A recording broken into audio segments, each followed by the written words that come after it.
Chapter 730. Bo-gyo glanced up at the Almighty's expression. Besides his handsome face, there didn't seem to be any negative emotions. Did that mean he had forgiven her? Bo-gyo moved the ice away, lowering her head to spray the Yunnan Baiyao spray onto the back of his hand. She looked so serious that those who didn't know would think she was in the middle of a major operation. Chin Nemo smiled, his chin dangling close to the youngster's head. He lowered his lids, his pale lips touching the furry vortex. That image, whether it was the posture or the feeling, it was very beautiful. If it wasn't for the fact that the internal camera was covered, the chief director would have lost his cool when he saw this scene from the front of the camera. It was a pity that not all scenes of true love would appear on the show. Because there were always people from the production team around, the time when every team really went to sleep was not very early. At 1 a.m., all the lights in the room were switched off. It wasn't possible for Bo-gyo to be unprepared for sleeping in the same room as the Almighty. Hence, she had a light sleep, only falling asleep at around 3 a.m. The next time she woke up, she was jolted awake by the light. She didn't know when she had gotten so close to the Almighty. A corner of the camera was exposed, facing her and the Almighty's faces. Bo-gyo rubbed her eyes. Without a second thought, she covered the camera, leaned back, and continued to sleep. The production crew. Didn't they agree to expose a camera for them to capture the Almighty's beauty? That's good enough. The storyboard director consoled her colleague. Cut that scene and put it into the main film. It will definitely make the handsome fans bleed. The little assistant coughed. That little bit of broth isn't going to be enough. What else can we do? The storyboard director reminded them. Have you forgotten about the guest guessing and the secret room challenge? Be careful that Almighty Chin and Big Spade don't expose the suspense in front of the entire nation. With that, the production crew thought about the day's events, leaving silently. Should we call them later? They have to wake up at 6 a.m. to continue filming. I heard that Almighty Chin doesn't like to be disturbed. Who told you that? Big Uncle is at the Chin group. I just told him that Almighty Chin is coming to our show. He's such a reliable person that he almost jumped up. He even specifically told me that Almighty Chin doesn't like to chat and doesn't like to have other people around during breaks. He told me to take it easy even if I'm doing a show. Don't worry, Big Spade is here. Wake him up and get him to call Almighty Chin. It feels like Big Spade saved the entire crew. Everyone looked at each other in dismay. 6 in the morning. The sun had not fully shone in yet. Because of the phone's vibration, the youngster stretched out her fair arm. Her eyes were still closed, and her voice was lazy and nasally. Who is it? One word. The little assistant's heart skipped a beat. It's the production crew. It's time for the mission. It's time to wake up. Also, I'll leave the responsibility of waking the Almighty up to you, Big Spade, please, please. The voice on the other end of the phone caused Bo-gyo to open her eyes. She glanced sideways at the person on her right. The thin rays of sunlight shone in, shining on the handsome and elegant face. His mixed blood features were clearly visible. His collarbone and arms were exposed outside the pure white blanket. Even his shoulders were perfect. This was the appearance of a puppy. It was better not to let anyone see it. Bo-gyo lifted the blanket, her fair feet stepping onto the wooden floor. She was still holding the phone in her hand. Okay. Then she placed the phone in her pocket. It wasn't safe to take a shower at this time. She still had to change her clothes. She quickly changed in the bathroom. Bo-gyo glanced at Chinemo on the bed. In the end, she still found him too handsome. Just as she was about to go closer, she heard his low and deep voice. It had the magnetism of a person who had just woken up. Why are you so close to me? Bo-gyo paused. Why did he wake up at this time? Even if she wanted to do something naughty, she couldn't. Chin-mo watched the youngster's slightly depressed face. He lifted the blanket and stood up. He was wearing black trousers and a pair of straight legs. His upper body wasn't wearing any clothes. The oppressive aura was stronger than usual. Bo-gyo took a step back. Chin-mo didn't say anything, but his next action confused her. He pulled her into the bathroom. Then the Almighty released her hand and unzipped his zipper. Bo-gyo's eyes widened. Brother Mo, what are you doing? Didn't you see it? You're going easy on me. Chi Nemo didn't stop. He looked so handsome. He looked handsome just by going easy on her. Only the Almighty could do that. But why was he going easy on her in front of her? Bojio narrowed her eyes. On the other side, Chi Nemo arched a brow and said nonchalantly, "Why? Didn't you say that good friends would go easy on each other the first time we met?" Bojio laughed. "Brother Emo, you have a good memory. I'm better than the wall-climbing student." Chi Nemo pulled his zipper up, looking handsome. He glanced over, his voice calm. "It's your turn." Any other girl would have blushed at the Almighty's actions. "I can't pee. I came to the toilet just now." Chi Nemo glanced at the youngster, brushing past her, his voice slow. "Don't worry, I won't touch you before you get used to it." Get used to it?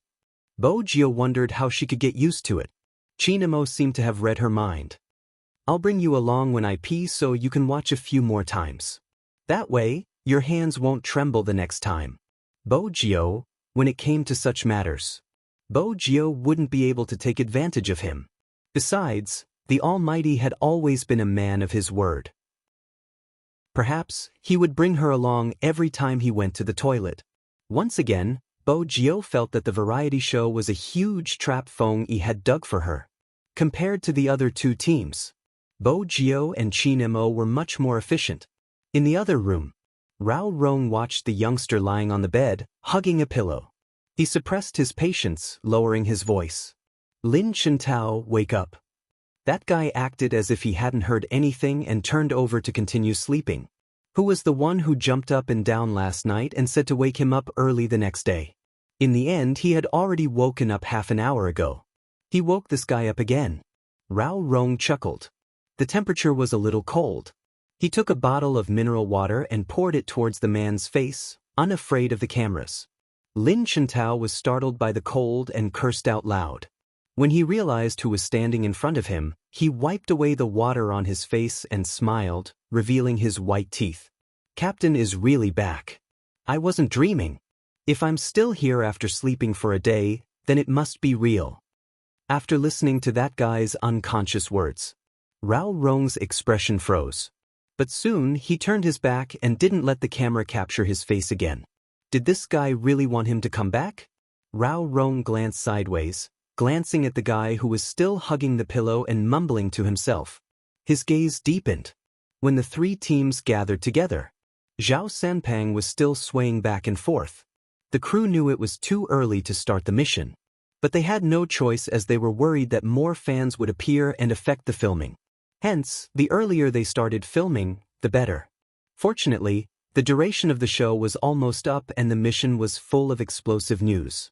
They just had to head to the last location and the episode would come to a perfect end. "It's 8:10 now, we will reach our destination in an hour. Everyone, take a break." At this time, the filming was targeted. After all, they had just woken up, so everyone's enthusiasm for filming was not very high. Ever since they had boarded the car, Bojio hadn't opened her eyes. Chi Nemo sat beside the youngster. Both of them were competing in terms of sleeping skills. In the end, in the image of the camera, the two of them were leaning against each other. Their hair was of different colors, but they were equally handsome. Of course, the youngster's head was slightly lowered, but that didn't affect the storyboard director's excitement. Along the way, almost all the guests had fallen asleep. Weibo was the first to wake up. In other words, ever since they posted the news yesterday, the commotion on Weibo had not subsided. A lot of people went to the production team's official Weibo to leave a message, wanting to see the photos and whether they could sell them to him. Due to the huge popularity, coupled with the fact that there were a lot of illegitimate fans following him everywhere, the production team decided to make a last-minute decision. They told some fans through their official Weibo that the final filming location would be at Linqing University. They told them to be careful and not to act blindly. This way, at the very least, the information would be transparent, and no one would use this point to lie about revealing someone's whereabouts. After seeing the news sent by the program team, the fans really exploded on the spot. Lin City's fans, in particular, were extremely excited. Everything he did before had nothing to do with esports. That mission, on the other hand, could not be separated from esports, because the mission location was an internet cafe near the university town. He wanted them to walk around the internet cafe and see how many people would understand what esports was like. When it was nearing afternoon, the filming was finally completed. The area outside was filled with fans. After watching Bo Gio and the others leave, the storyboard director laughed, turning towards the cameraman at the side. Wait and see, after the broadcast, they will all be extremely popular, especially Spade Z. As though to verify their reaction when they first saw Spade Z, the youngsters' fans were increasing at a visible speed. Even the station had sent an urgent notice, asking them to complete the post-production overnight and broadcast it a week in advance. Those who knew how to advertise knew what it meant to warm up. But this time, there wasn't a need to warm up at all. There were explosions everywhere. In fact, even the storyboard director hadn't expected the video to be so interesting after it was completed. From the youngsters' diss of the production team to meeting up with the Almighty and a series of subsequent actions. The passers-by started to turn into fans. Even those who didn't understand esports started to ask who the silver-haired hunk in the program was. Spade Z's fans continued to increase. Even though it wasn't as many as Chin Mo's, it was slowly becoming the most popular. When the program was nearing its end, it left people yearning for more. Especially when the youngster had just woken up and rubbed his eyes, not forgetting to cover the camera. It was so adorable. Of course, that wasn't the main point. The main point was that the youngster had slept beside Almighty Chin. Countless fans took screenshots of that scene and used it as the background. It was so sweet. Especially when they were sleeping, the youngster's head was leaning against the Almighty's shoulder. Both of them had their eyes closed, their lashes long and handsome. A fan commented, "They are the best brothers in Supreme Alliance. When one of them isn't around, the other will definitely shoulder everything for him. Their faith is stronger than their relationship." He has an indifferent personality and became an almighty at such a young age. Yet, he is able to entrust his back to him. Even when they sleep together, they seem like two well-matched princes. That is Emojio. She read the comment. Countless people left comments and reposted it. The relationship between princes is the most enviable. My almighty slept with my second almighty, what should I do? Alright, he's so handsome, I can only give him my blessings. I hope they will never change and will always be together. After this program, the CP fans were even more enthusiastic about searching for the pink photos of Almighty Chin and the youngster. The more they searched, the more they felt that even their gaze was full of gay love. Will I tell you that when I saw Almighty Chin suddenly lowering his head to complete the task with Big Spade through a piece of paper, I blushed? My mom was right next to me and asked me what was wrong. How should I tell her that the two people I like the most are finally together and they are kissing each other so openly? I can't stop thinking about it. Let me be excited for a while. That scene caused a wave of excitement. The fans were also mischievous. I just want to ask Almighty Chin if he dares to kiss Big Spade without a piece of paper and directly kiss him. Like the program crew, the perfect CP Almighty assists. Based on my understanding of Almighty Chin, no one can force him to do something he doesn't want to do. Could it be that he doesn't resist being close to Big Spade from the bottom of his heart? Not only does he not resist, he is also declaring his sovereignty the whole time. Am I the only one who feels this way? I think the same as the one above. Also, did you see my Big Spade? He is so obedient in front of Almighty Chin. Also, how is this child so strong? He pushed a whole cart of coconuts by himself while the Almighty walked beside him leisurely. Big Spade even looked happy and didn't feel like he was at a disadvantage. What a dumb son of a landlord. The main thing is that when Big Spade woke up, he looked at the Almighty and then at the camera. At the end, he raised his hand. That expression of not knowing where he was so handsome and cute. He is even cuter when he is obediently beside Almighty Chin, like a little loyal dog. The more heated the discussion online, the darker Wu Zhen's eyes became in front of the computer. The more she watched, the more resentment she felt. Until she saw the kissing scene at the end. Wu Zhen raised her hand and with a forceful swing, the mouse and keyboard fell to the ground. Why was she in such a miserable state now? That youngster could participate in the variety show with Brother Emo. Now, not only was she banished from the crime squad forever, she couldn't even see old Master N anymore. The Wu family had a lot of money and could let her do many things. She could even go overseas to develop her career. But Wu Jin had never thought of letting this matter go. No matter how far she went, she had to maintain her outward appearance. This had always been her creed. She took a deep breath and stood up as well. She called for the servants to come up and tidy up. "Miss, someone wants to see you." The Wu family's butler was much calmer than the servants. Even though there were so many broken things on the ground, he didn't have much of an expression. Wu Jin glanced at him. "I won't be seeing anyone for a while." Everything was gone, she couldn't accept it at all. The person said she came from the Fu Corporation and wants to talk to you about Fu Jiao alone. She believes that you will be very interested. Wu Jin's eyes lit up when she heard that. "Let her in." Yes, Mississippi. Less than 3 minutes later, a person appeared in the Wu family's living room. That person seemed to be in a bad mood recently, so she had to pay attention to her appearance. But now, she didn't have the money to pay attention to her appearance. But the marks on her eyebrows were still there. If she wasn't the mistress who interfered with Fu Zhongyi and He Honghua, who else could it be? "You are?" Wu Zhen hadn't seen her before. In Wu Zhen's heart, even rich people had their own circles. Be it her or Brother Em. The person in front of them was nothing in their eyes. Su Mei naturally lowered her stance in front of Wu Zhen. "Miss Wu, you must have forgotten that we attended an evening party. There were many people in the circle then, so my husband and I could only watch from afar." "Fu Zhongyi?" Wu Zhen lifted her eyes when she heard the name. Wasn't he the father of that glass man? Su Mei. "Yes, I know Miss Wu has met with some trouble recently. Because of the same person, I can't enter the company and my son's esports career is ruined because of him. Even if I go to hell, I will drag Fu Jiao down with me. I believe Miss Wu feels the same." Wu Zhen arched a brow. "No one in this world has the ability to drag me down to hell. Of course, I'm just making an analogy." Su Mei was indeed someone who had been in the business world for a long time. She was very perceptive when it came to catching someone's attention. "But I have a piece of news that I got a private detective to investigate a long time ago. He said that Fu Jiao's birth has a secret that He Honghua has been trying to cover up. As for what the secret is, I will need Miss Wu's help to find out.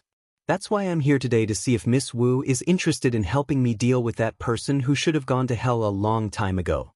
"A secret at birth? What kind of secret do you think it is?" Wu Zhen was obviously interested in this suggestion. Su Mei didn't give in. "I will tell Miss Wu about this when we reach He Honghua's hometown. Don't worry, Miss Wu, I want that person to have a taste of falling into the abyss just like you. This secret is enough to ruin Fu Jiao's reputation. He won't even be able to participate in esports competitions." "Okay." Wu Zhen's eyes were full of venom. She had to admit that Su Mei's words struck a chord in her heart. Moreover, she knew very well that the enemy of her enemy could become a partner.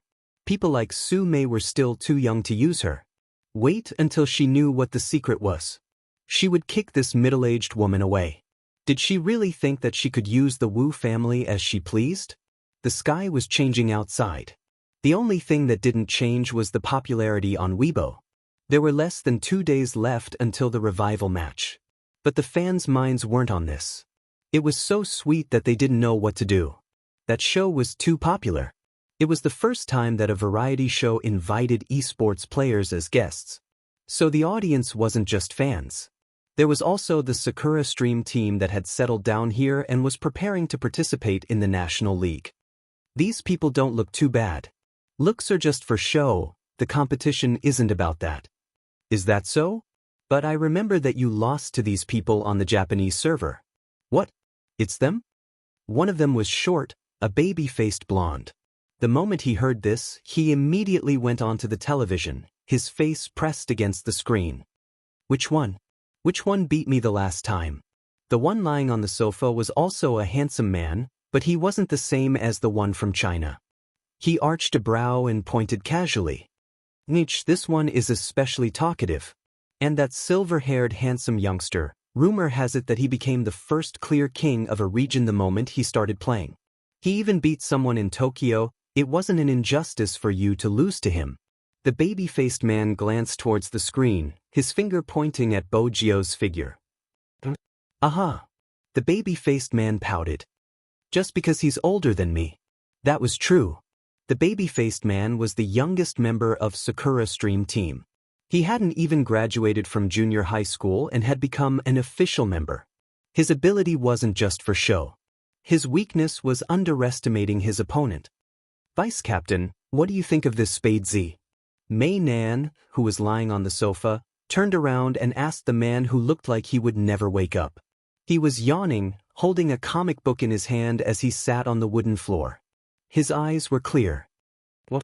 It's useless to ask Vice Captain. When has he ever cared about the other team members? The baby-faced man wanted an answer in his heart, so he jumped over and pointed at the screen. Vice Captain, that one, the silver-haired one, what do you think of him? Hoshino glanced up, looking lazily at the direction he was pointing at. At this moment, the youngster on the screen happened to be in the secret room escape stage. Because of his extremely handsome skills, the scene that caused countless Spade Z fans to scream was reflected in Hoshino's eyes. But it was different from the others. Hoshino didn't just see his handsomeness. It was his brows, his light smile, the evil that could destroy everything between his lips. His movements were as smooth as flowing water. A gaze that couldn't be more familiar. Chapter 731. When this name rang in their minds, even their breathing became a little stagnant. The sound of the comic book falling on the floor and Hoshino's reaction stunned the youth. Vice Captain, what's wrong? Hoshino paused for a second, then took off his headphones and looked at the TV screen in front of him. His white shirt and beige sweater gave people a warm feeling. But those who were familiar with him could tell that Hoshino was different from before. Which team is this guy from? Hoshino pointed in a direction, and the young man just smiled, his eyes bright and teeth white. I think he's from Supreme Alliance, not Xiangnan. In the eyes of the Sakura Stream Squad, the only team that could be called a rival in China was Xiangnan. They didn't even need to use all their strength to deal with Xiangnan, let alone other teams. Hoshino looked down, his hair falling down, the ends sliding over the bridge of his nose. Supreme Alliance, Vice Captain is interested in them? The person lying on the sofa pushed himself up with one hand and jumped down from the sofa. The corner of his mouth was half-curved. Coincidentally, I'm also interested. Who's the one who defeated Little Cutie? I really want to see it for myself. Oh right, they will be participating in the revival match this time. The youth was stunned. Watanabe, are you crazy? You want to go to the crime scene together? Do you know how many of our fans there will be? We are international, especially with your face that often broadcasts and participates in variety shows. Besides, Vice Captain won't agree to your request, which is obviously because you're bored. Okay. Hoshino looked away from the screen and interrupted the youth. Then he put one hand in his pocket and turned to walk towards the room. This was a way to avoid people seeing his expression. The youth and Watanabe were both shocked, pausing for a moment.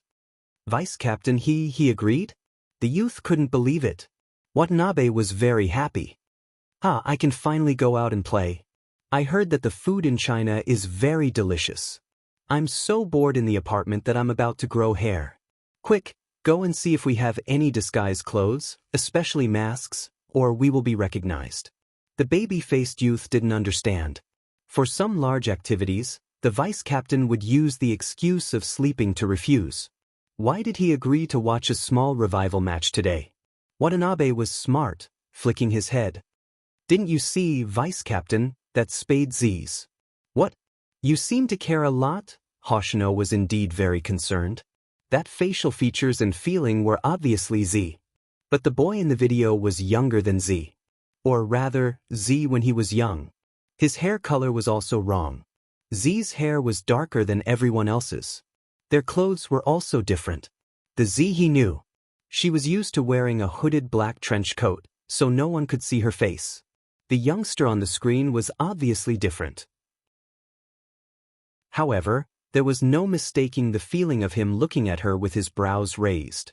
Z was good at disguising himself. How to find the real Z? This was the tacit understanding they had developed over the years as partners. He had to see that youth with his own eyes. To confirm something. Why did Z become like this? Chapter 732. The popularity of the show continued.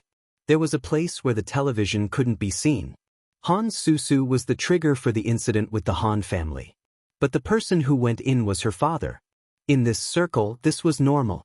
Han Susu's ability to accept it wasn't good. The Han family was investigated.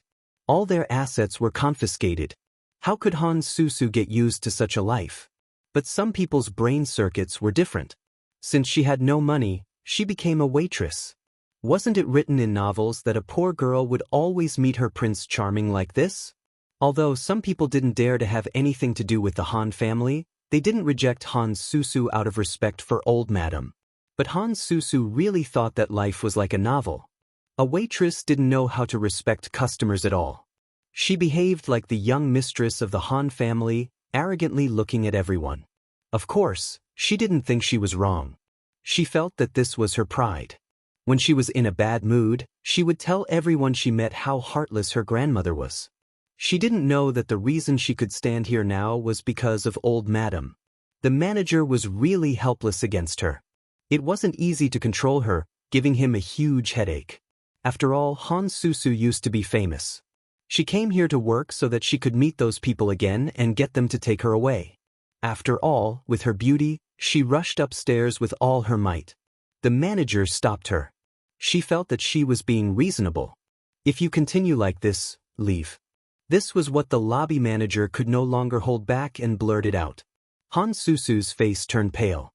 She pinched the edge of her skirt, thinking that she couldn't leave this place. Suddenly, a voice came from behind. It was low and had a unique indifference. All of you leave. Han Susu turned, her face filled with surprise. Brother Chin. She really didn't expect to see someone she knew again. She wanted to pounce on Chin Emo. Chin Emo stuffed one hand into his trouser pocket and took a step back. His thin lips curved up, but there wasn't a trace of warmth in his eyes. Inciting people to splash coke and taking the lead to question me online. When you did all these things, didn't you think that I would find you? Han Susu froze. I didn't, you do. Chin Emo took a step forward and lowered his voice. Why did you do all these things? Han Susu clenched her fists. That's because he's a disgusting gay. I've spent so much money to support him, but he's still pretending to be aloof. His official fans are the same, paranoid and wary of me. What the hell is this? Big brother Chin, don't be fooled by him. He's by your side not because he wants to be your brother, but because he wants to be with you. If Sister Wu didn't tell me, I would still be in the dark. It's her again. After Chin Emo asked the question he wanted to know, he straightened his body, his voice slow. Han Susu felt that something was wrong. Chin Mo's voice drifted over slowly. Who told you I wanted him to treat me as a brother? Han Susu opened her mouth. Chin Emo glanced at the manager beside him. Fire him. Yes, President Chin. After hearing this, Han Susu screamed, Brother Chin, you can't do this to me. My brother is so good to you. You will suffer retribution for treating me like this. Her voice echoed in the lobby, extremely piercing. Chin Emo didn't even bother with her. Chapter 733. Deputy Zhang, who was waiting outside, reached out to open the car door when he saw Chin Emo. The moment his young master alighted, he had asked him about the results of the investigation before rushing over to look for Chin Emo without taking a break. The unknown malevolence was buried in his eyes, his entire aura cold. Send the people back from the Wu family. Chin Emo sat on the sheepskin seat, his handsome face faintly discernible in the darkness. The Wu family was different. Deputy Zhang placed his hands on the steering wheel, glancing back with uncertainty. The Wu family should have restrained themselves. With old master and around, sending the people back seems, send. Without any unnecessary words, his face was as exquisite as porcelain, the contours clear. It was a Qin Mo that was rarely seen. Deputy Zhang knew that under normal circumstances, no one would be able to change his young master's decision. Are you still going to keep an eye on Miss Wu?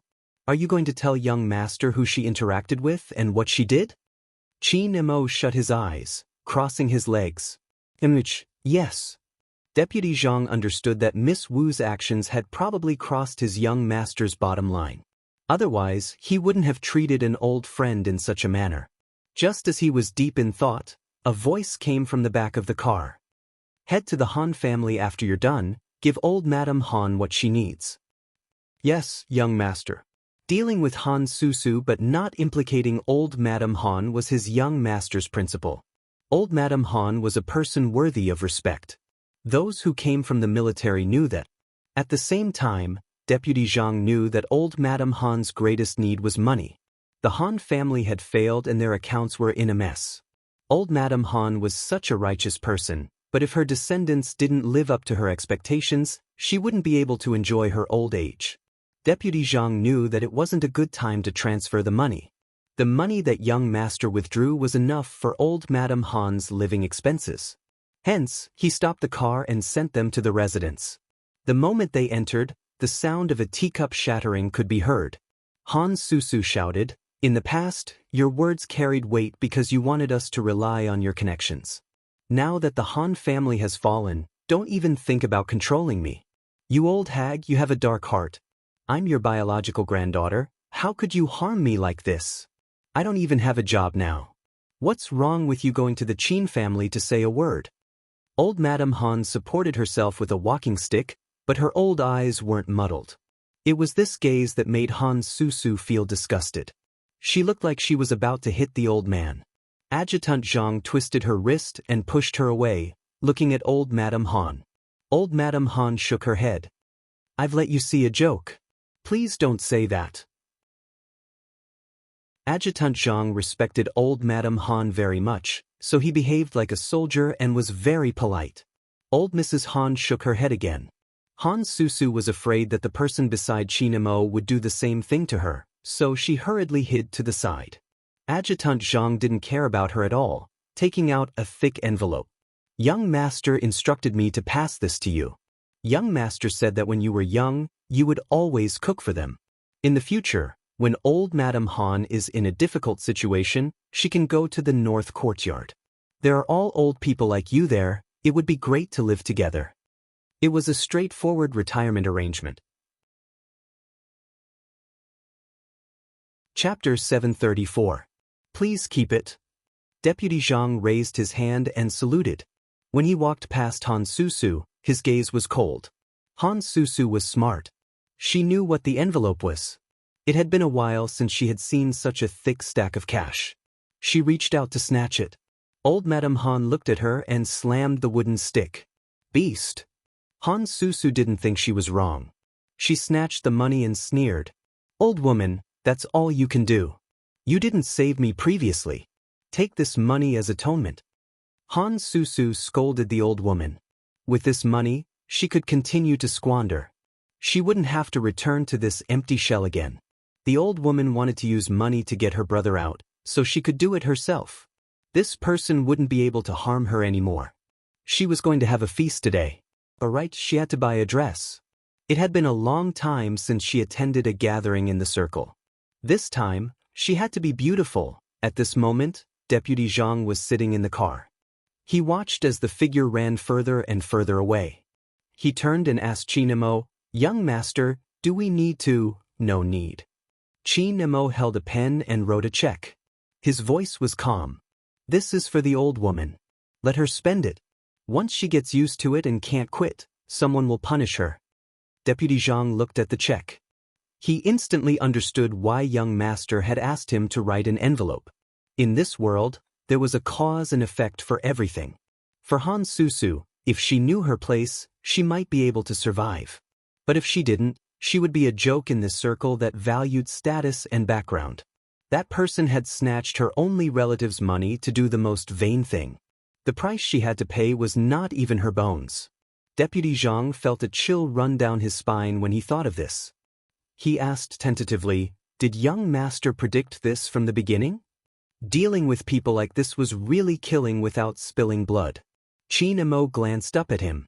"I didn't ask her to snatch her grandmother's money." "But you expected it." Deputy Zhang looked up. To the young master, it was easy for him to see through a person's mentality. Moreover, it wasn't difficult for him to analyze a person's actions based on their mentality. This was also the reason why the Huaxia organization was afraid of him. It had been a long time since the young master had dealt with someone like this. This made Deputy Zhang think that the young master only knew how to play games apart from business matters. In fact, apart from him, no one knew how powerful the young master was. However, after that incident, he never touched any more cases. No one knew what had caused the young master to lose some of his childhood memories. Perhaps only the young master himself knew the truth behind this. Other than young master, there was also Director Huang, who had been in charge of the case with young master. The boss and madam had asked Director Huang about it.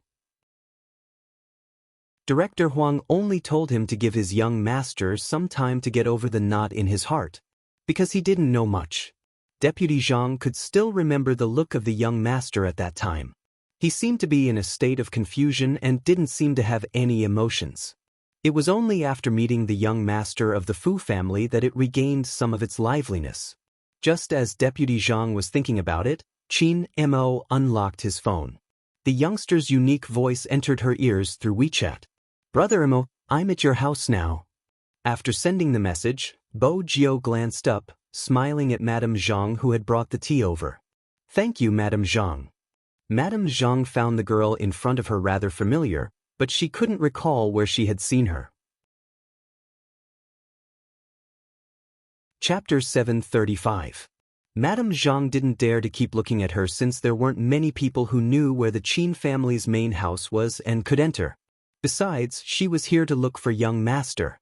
Madame Zhang was still in disbelief. She turned and glanced at the person drinking tea on the sofa. Coincidentally, Bo Jiao caught her gaze. She arched a brow and smiled faintly. "Madame Zhang, what's wrong?" "No, nothing." Madame Zhang was in a daze. If only Madame was here, she would be able to analyze the situation. But she was the only one in the house. Alright, there was a cat. Princess, who had been walking elegantly beside the sofa the entire afternoon, was now bristling as though an unruly person had barged into his territory. But Madame Zhang found it strange that Princess didn't pounce over to give her a scratch. Even when Miss Wu came in the past, the princess would scratch her head. Why was it that when it came to his daughter, she had a different reaction? Why was there a different reaction?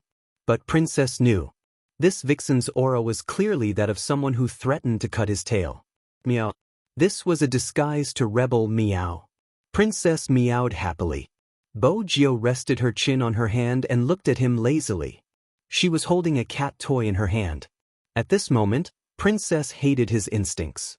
The cat that would throw away its dignity and pounce on the thing placed in front of him wasn't him. Bo Jiao smiled when she saw Princess's expression. What she meant was, "You can't win me as a cat. You should just behave and be a cat." Princess started meowing again. Bo Jiao bent down and poured some water into his bowl. Princess snorted. "You know what's good for you." He lowered his head and licked the water with his pink tongue. His body was unbelievably fat. Even so, he had a lazy and noble aura that ordinary cats didn't have. His snow-white body and chest puffed out made him look like a king. Bo Jiao reached out and caressed his head. She waited casually for his reply. The scene was so beautiful and harmonious that Madame Zhang started to suspect her eyes were playing tricks on her. It was unbelievable that the princess would allow her daughter to rub her head. Usually, when the princess took a bath, the young master had to personally do it. If it was someone else, it would really rebel. Buzz, the sound of the phone vibrating interrupted Nanny Zhang's thoughts. It also made Princess raise his head and look at the owner of the phone. Bo Jiao tapped on the voice note and a familiar deep voice came through. "I'm going back now." "All right." After she replied, she caressed her tummy and replied, "I'm hungry, what are we going to eat later?" Unexpectedly, after she sent that message, The Almighty didn't even bother replying to her voice message and called her instead. Bo Gio arched a brow. Hey, brother Mo, what do you want to eat? Bo Gio listened to the sound of the lighter. The Almighty didn't seem to have any requirements for such things, so she replied lazily, meat, spicy hot pot. After hearing the answer, a voice that seemed to be laughing yet not laughing came over. What else do you eat besides hot pot? Bo Gio replied seriously, rice. The next moment, the voice on the other side of the phone laughed. She didn't understand what was so funny about it. Chapter 736. So easy to take care of? Rather than saying it was easy to take care of him, it was more accurate to say that he always ate the same few things: hot pot, meat skewers, rice, instant noodles, and chocolate lollipops. Moreover, every time he ate these things, he would have a blissful expression on his face. Just thinking about it would inexplicably make him feel better. Chin Mo held onto his phone, watching the reflection outside the car window, his gaze gentle. Pass your phone to Madame Zhang. Bo Gio, oh. The moment he heard that voice, Chin Mo could imagine the scene of the youngster following his instructions and passing his phone to Madame Zhang. After a short while, the person on the other end of the line changed. Hello, young master? Madame Zhang was puzzled. She didn't believe that girl could contact her young master. Chin Mo said, Madame Zhang, listen to me, stay further away. All right. Madame Zhang was confused. Chin Mo's voice was calm. Let's eat hot pot tonight. Don't cut too much meat. His eyes get allergic easily. Steam a pot of rice. I'll be home in an hour. Let him eat when the rice is ready. Watch him and let him drink more water. Madame Zhang's eyes widened. She had never seen her young master so concerned about anyone before. Bo Gio wasn't used to wearing a dress. There weren't any pockets, which meant that there weren't any sweets. Now that she saw Madame Zhang's reaction, she was curious to hear what her puppy had said to Madame Zhang. Why did she look so frightened? All right. Madame Zhang nodded with much difficulty. Chin Mo held a cigarette between his fingers, a playful smile on his face. Is he standing beside you, trying to eavesdrop? Nich. Madame Zhang never knew her young master had such a childish side. Chin Mo laughed softly.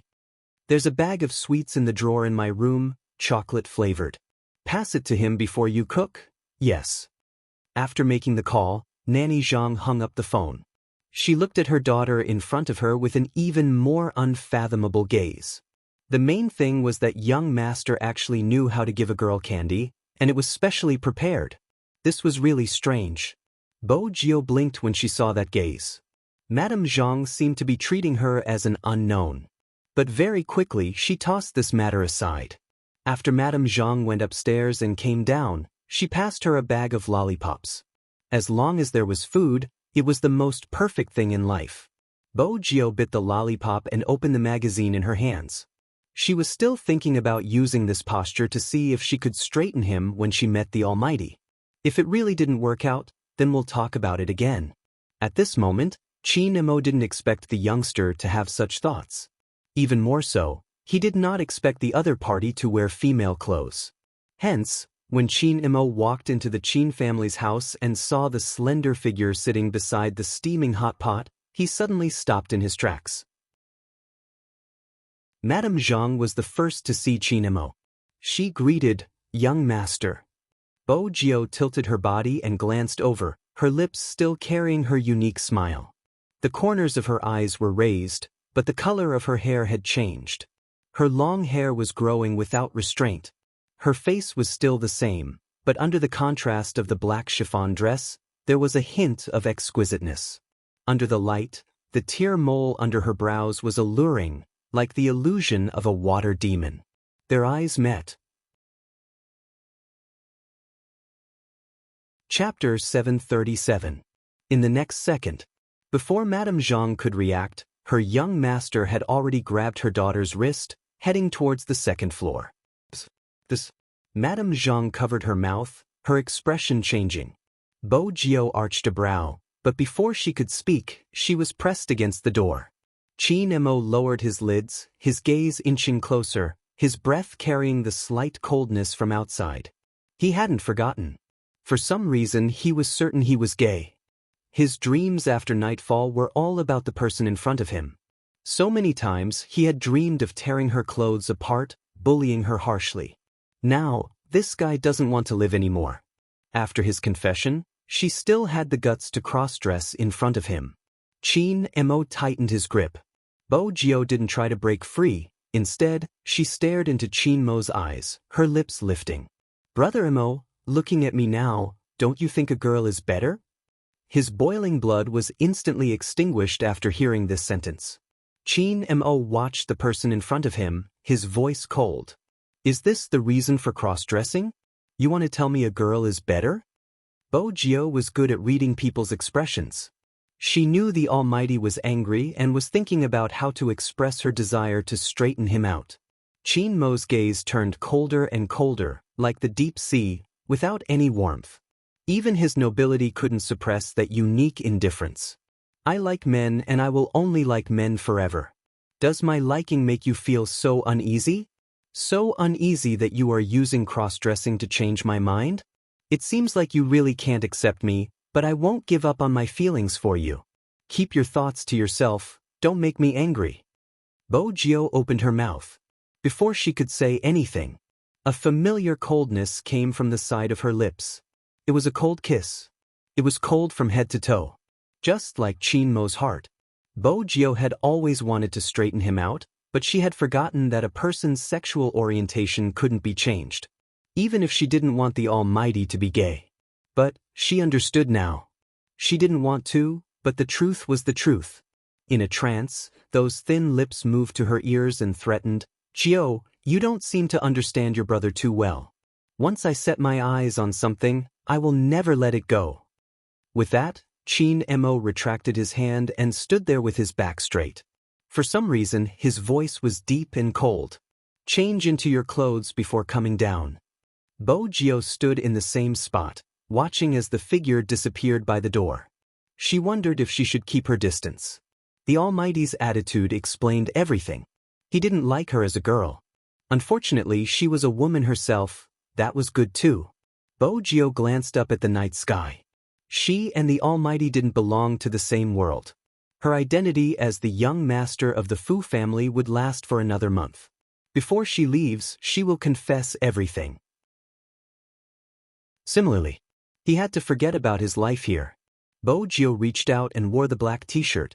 There was a dagger at the side of her waist. She lowered her eyes and laughed. This was the reason why she couldn't be the real Fu Jio. She was Bo Jio. The Bo Jio who was born in darkness and would return to it. She would always have a knife on her body. Just like how she would never give up on being a hacker. Just based on this point alone. She and the Almighty would only be opponents, not friends, and definitely not anything else. Chapter 738. Downstairs, Madame Zhang had wanted to ask her young master who the daughter was. But when she saw Chin Mo's icy expression, she swallowed her question. When she was placing the bowls and chopsticks, then she heard a low voice. When did he come? 5. He has been waiting for young master. Madame Zhang studied Chin Mo's expression, unable to understand his thoughts. Only when the silver-haired youngster walked down in a black t-shirt did her eyes widen. Just now that daughter was young Master Jio? That explained why young master was so concerned about her. If she was young Master Jio, everything made sense. Were all boys like that? Did they like to wear female clothes? Bo Jio noticed Madame Zhang's expression and smiled at her. Madame Zhang was still digesting the news since the daughter was too pretty and didn't match the handsome youngster. Let's eat. Chin Mo's voice was faint. Madame Zhang knew that her young master wasn't in a good mood. But she wasn't sure why. This hot pot meal was probably the quietest hot pot meal the two of them had ever had. In the past, their interaction wasn't like this. Especially the youngster, who was a man of few words. He was polite and even waved at Madame Zhang after the meal. Madame Zhang, I'm going back, thank you for the hot pot. When Madame Zhang came out, she could only see the youngster's smile. Chin Mo gripped the cup tightly, his knuckles turning white. He stood up. I'll send you. It's still early, it's convenient. I called for a cab online. Bo Jio opened her hands, showing him the screen. Qin Emo didn't say much. After the youngster left, Madame Zhang realized something wasn't right. Under normal circumstances, her young master would always try his best to get young Master Jio to stay the night. Even if he didn't stay, he would send him home personally. But this time he just stood outside. After an unknown period of time, the wind seemed to have started to blow. Assistant Zhang hesitated before walking out with his coat. Young master, let's go back, it's getting late. Qin Mo's fingers twitched. In that moment he didn't feel cold. It was as though there was a hole in the depths of his heart, allowing the wind to enter. It was empty. He had never thought about what he would do if he couldn't turn him gay. It was a very obvious sense of distance. It emanated from the youth's body. Qin Mo asked himself again, what was so good about this person? If he wanted a good-looking woman, he could find one anywhere. Those who were gentler than this fellow could be found everywhere, young master. Adjutant Zhang said in a low voice. Qin Mo tilted his head and lit a cigarette, the smoke filling the air. Give the Fu family a call and ask if young Master Jio reached home safely. After Deputy Zhang finished speaking, he glanced at his wrist. Young master, the revival match is tomorrow. Your hand is important. Hearing this, Qin Mo took a step forward in the night, allowing the dampness to hit his body and the smoke to surround him. It was Qin Xiaodong who picked up the call. After hanging up, he looked in the direction of the second floor. Yes, my young master has returned, yes. To be honest, there was clearly something wrong with the young master today. How should he put it? He spoke too little. Even his smile was different from before. As soon as he entered the door, he went straight into his room. Chapter 739. Qin Xiaodong couldn't find an answer. Because he didn't know that sometimes, the revelry of a group of people would show how lonely the person who didn't fit in was. The first stop of the revival match. This day was the last chance for all the Supreme Alliance members. The youngster skateboard, sweeping through the long alley like the wind. Outside the arena, the fans were already looking forward to it. The cheers they could hear weren't any lower than the semifinals. Because everyone knew that Supreme Alliance was participating in this year's revival match. That wasn't all. What made the fans even more excited was that person's return. Swoosh. The car door was pulled open. The first thing that caught their eyes was the pure black uniform, fluttering in the wind. Many female fans couldn't help covering their mouths. The media had once said that Qin Mo's appearance was no less than an A-list superstar. This time, it was even more so. He stood in front of the car, tall and straight, his side profile handsome. His left hand was wrapped in a white bandage, like 1,000 layers of petals spreading out, cold and indifferent. The two words, Supreme Alliance, floated in the wind like dragons and phoenixes. Some of the teams at the side saw it and realized that it wouldn't be easy for them to win this time. Because Qin Mo was back. Qin Mo's return attracted some teams that didn't need to participate in the revival match. However, they sat in the audience seats, wanting to see how good Qin Mo was. In the resting room, Lin Feng bent over to tie his shoelaces. He raised his arm and naturally placed it on Yunhu's shoulder. Are you worried? Of course not. Yunhu tilted his head, his lips still filled with arrogance. The two of them wore the same uniform and when they stood together, they looked especially compatible. The revival match wasn't just a test of skills, it was also a test of the team members' endurance and stamina. That's right, stamina.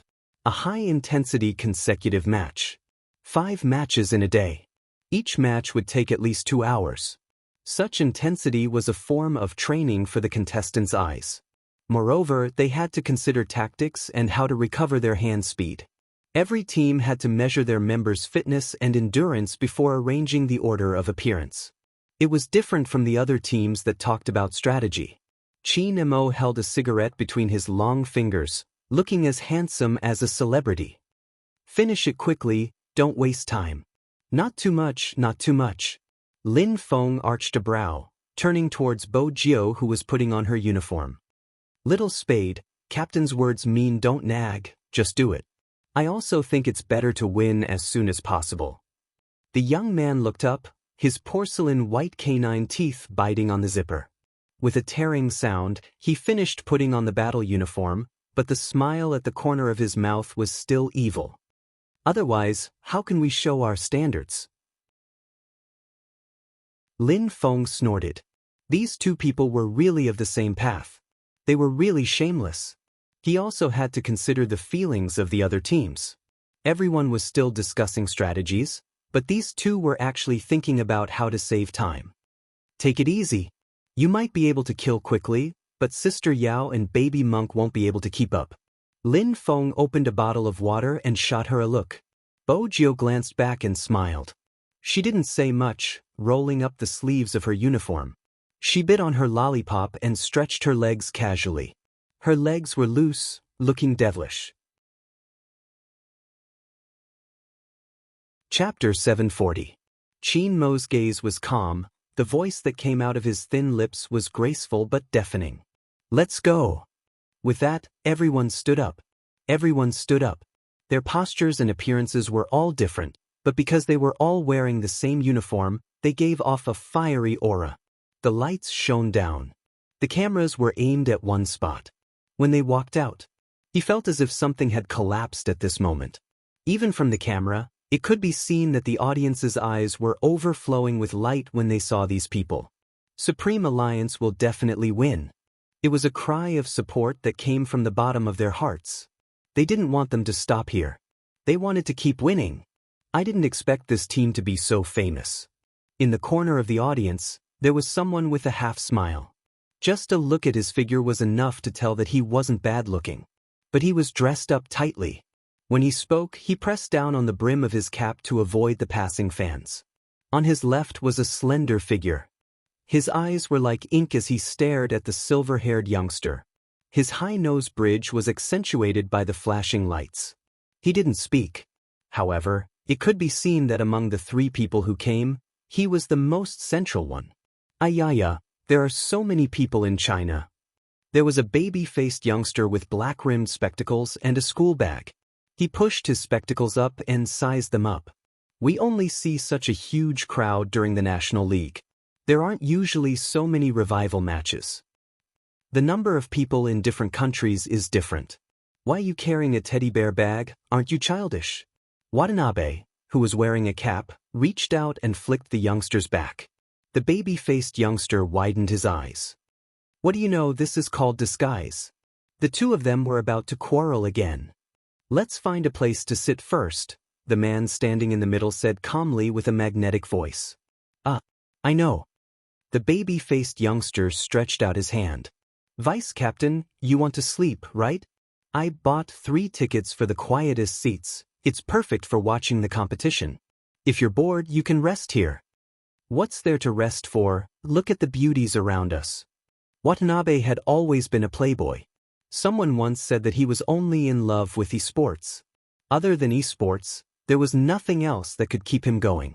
The three of them sat down. Only Hoshino's gaze was focused on the arena.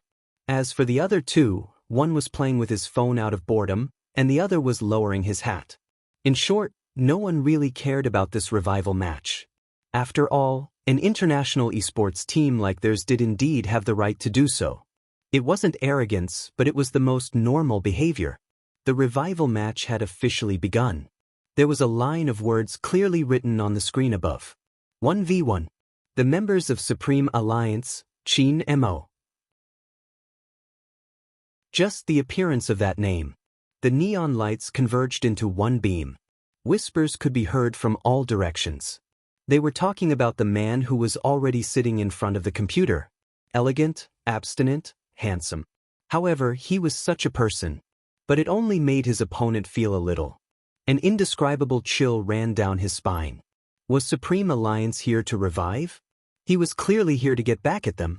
As soon as it started, Almighty Qin appeared. Chapter 741. Swish.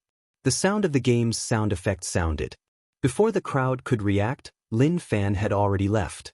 Qin Mo's slender fingers were already pressing on the keyboard. The computer version of Hero was different from the mobile version. Hand speed was very important. But Chin Mo gave people a feeling that he was not in a hurry. When the audience reacted, they found that he was actually using one hand and the other hand was just a support. This made the opponent angry. He couldn't hold back his temper and directly jumped over from the wilderness, wanting to sneak attack. But at this moment, Chin Mo's operation suddenly changed. However, at this moment, the opponent didn't notice it. Only the audience who could see the full screen knew. Chin Mo was switching pages.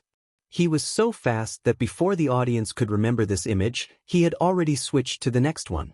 Just when the audience didn't know what Chin Mo wanted to do, the crisp tapping sound of the keyboard could be heard. No matter how messy the image was, it didn't seem to affect Chin Mo's operation. The mouse moved to the right place and a fierce kill. At that moment, almost everyone could see that the brilliance on the screen transformed into a long spear. The blade advanced tens of feet with an unstoppable momentum, like a shooting star in the Buddha's light, heading straight for the person who thought he could sneak attack him. The person wanted to dodge, but found it was too late. Because when the long spear was horizontally, it seemed to draw a god's domain. His movement became slow, and he turned back, wanting to stab the opponent. Not to mention his hand speed, he couldn't even distinguish the image in front of him. The screen was full of brilliance. The first drop of blood. He was dead. And the person sitting opposite him. His black hair was covered by the headphones, his side profile was handsome, and his facial features were mixed. His operation didn't slow down at all. Not only fast, but also very stable. Less than a second after his death, even the defense tower was attacked by the opponent. The empty arena was silent. No one moved, only their mouths were open. They were even replaying the changes of Chin Mo's fingers when he attacked in their minds, but found it was too fast to form. Commentator. At this moment, Chin Mo spoke. Even the commentator needed his reminder. Cough, almighty Chin's move. The commentator hadn't finished his words. He was swallowed by a burst of cheers. The audience no longer needed commentary. They just wanted to watch the replay.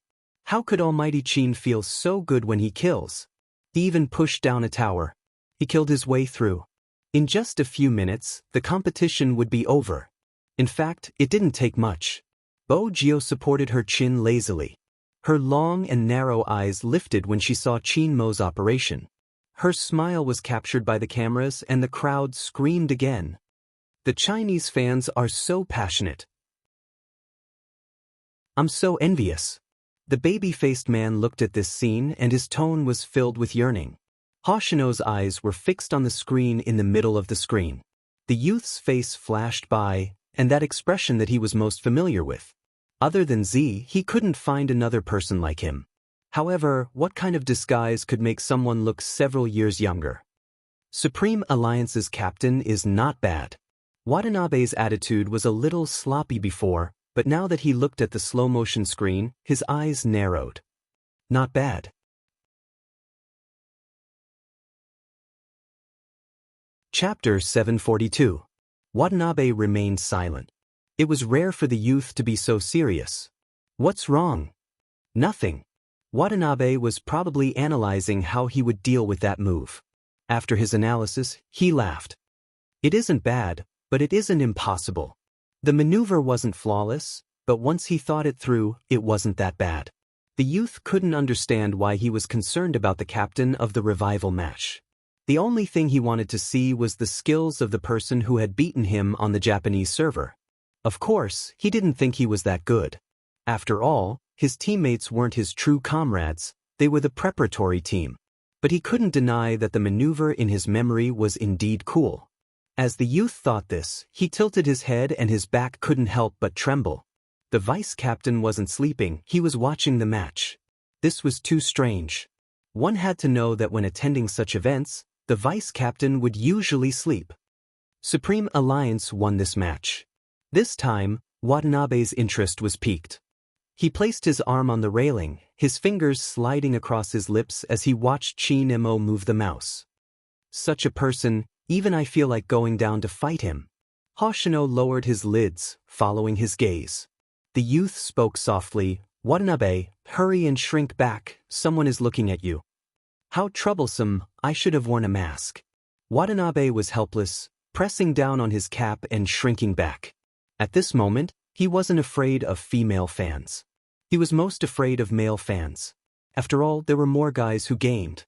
Once in the game, there were more guys who would watch the video tutorials. As a face that kept appearing in the tutorials, Watanabe was more likely to be recognized by the guys.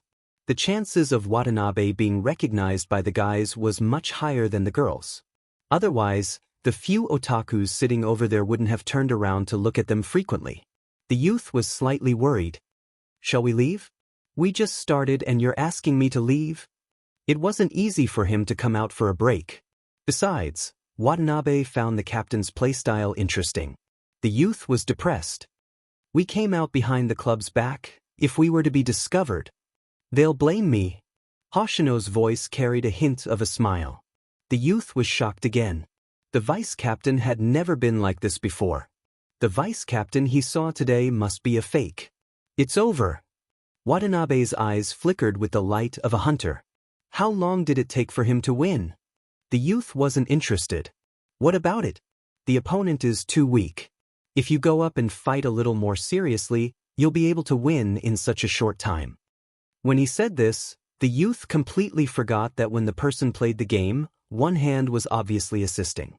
In other words, this wasn't Chin Mo's true ability. After the match, the person on the other team took off his headphones and was very dejected. He thought about it and said, Almighty Chin, can you give it your all in the next match? Chin Mo paused. All right.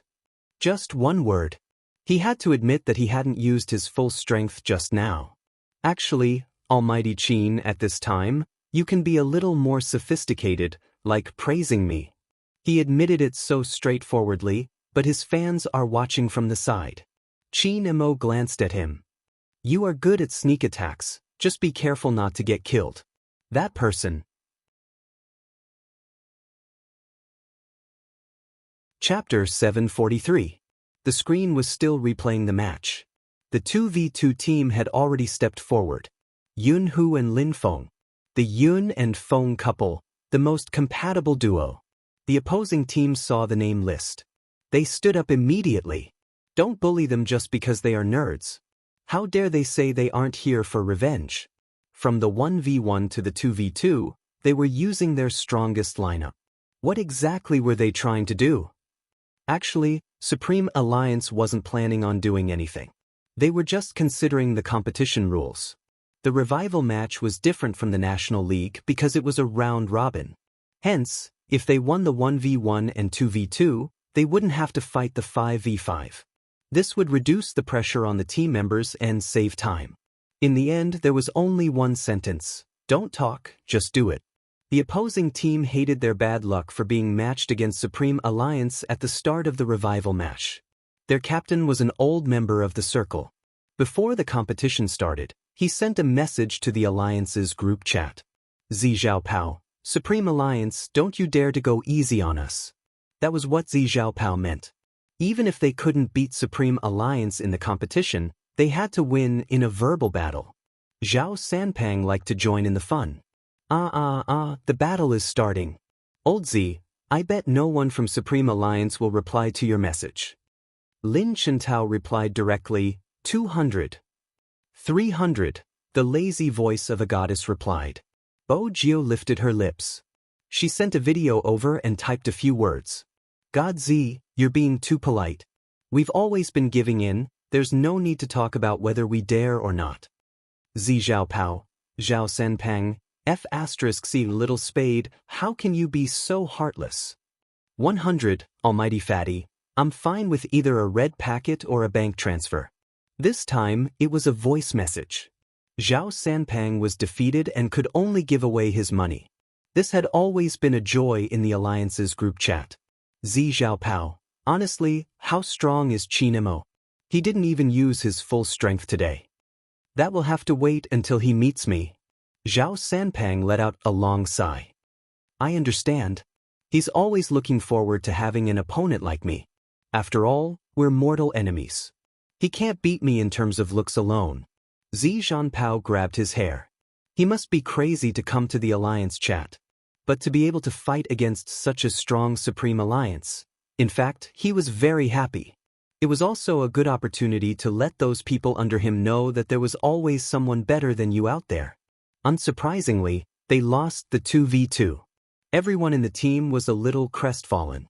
Zi Zhanpao patted one of the members' shoulders. If we can't do it this year, let's try again next year. Hearing this, the team member's eyes lit up. Yes. He was not afraid of losing. He was afraid that he would be blamed if he lost. However, in a good team, there was no such thing as complaining. Supreme Alliance won this round quickly. It was almost like this kind of aura. He won all 3 matches in a row. One could imagine how excited the fans were. It would have been a happy thing. But there was just one thing that seemed to be wrong. Lin Feng glanced over, watching as the youngster lowered her head to play with her phone. On the other side was their captain, who was drinking water. However, neither of them seemed to have taken the initiative to speak to the other, right? Was it an illusion? What was wrong with them?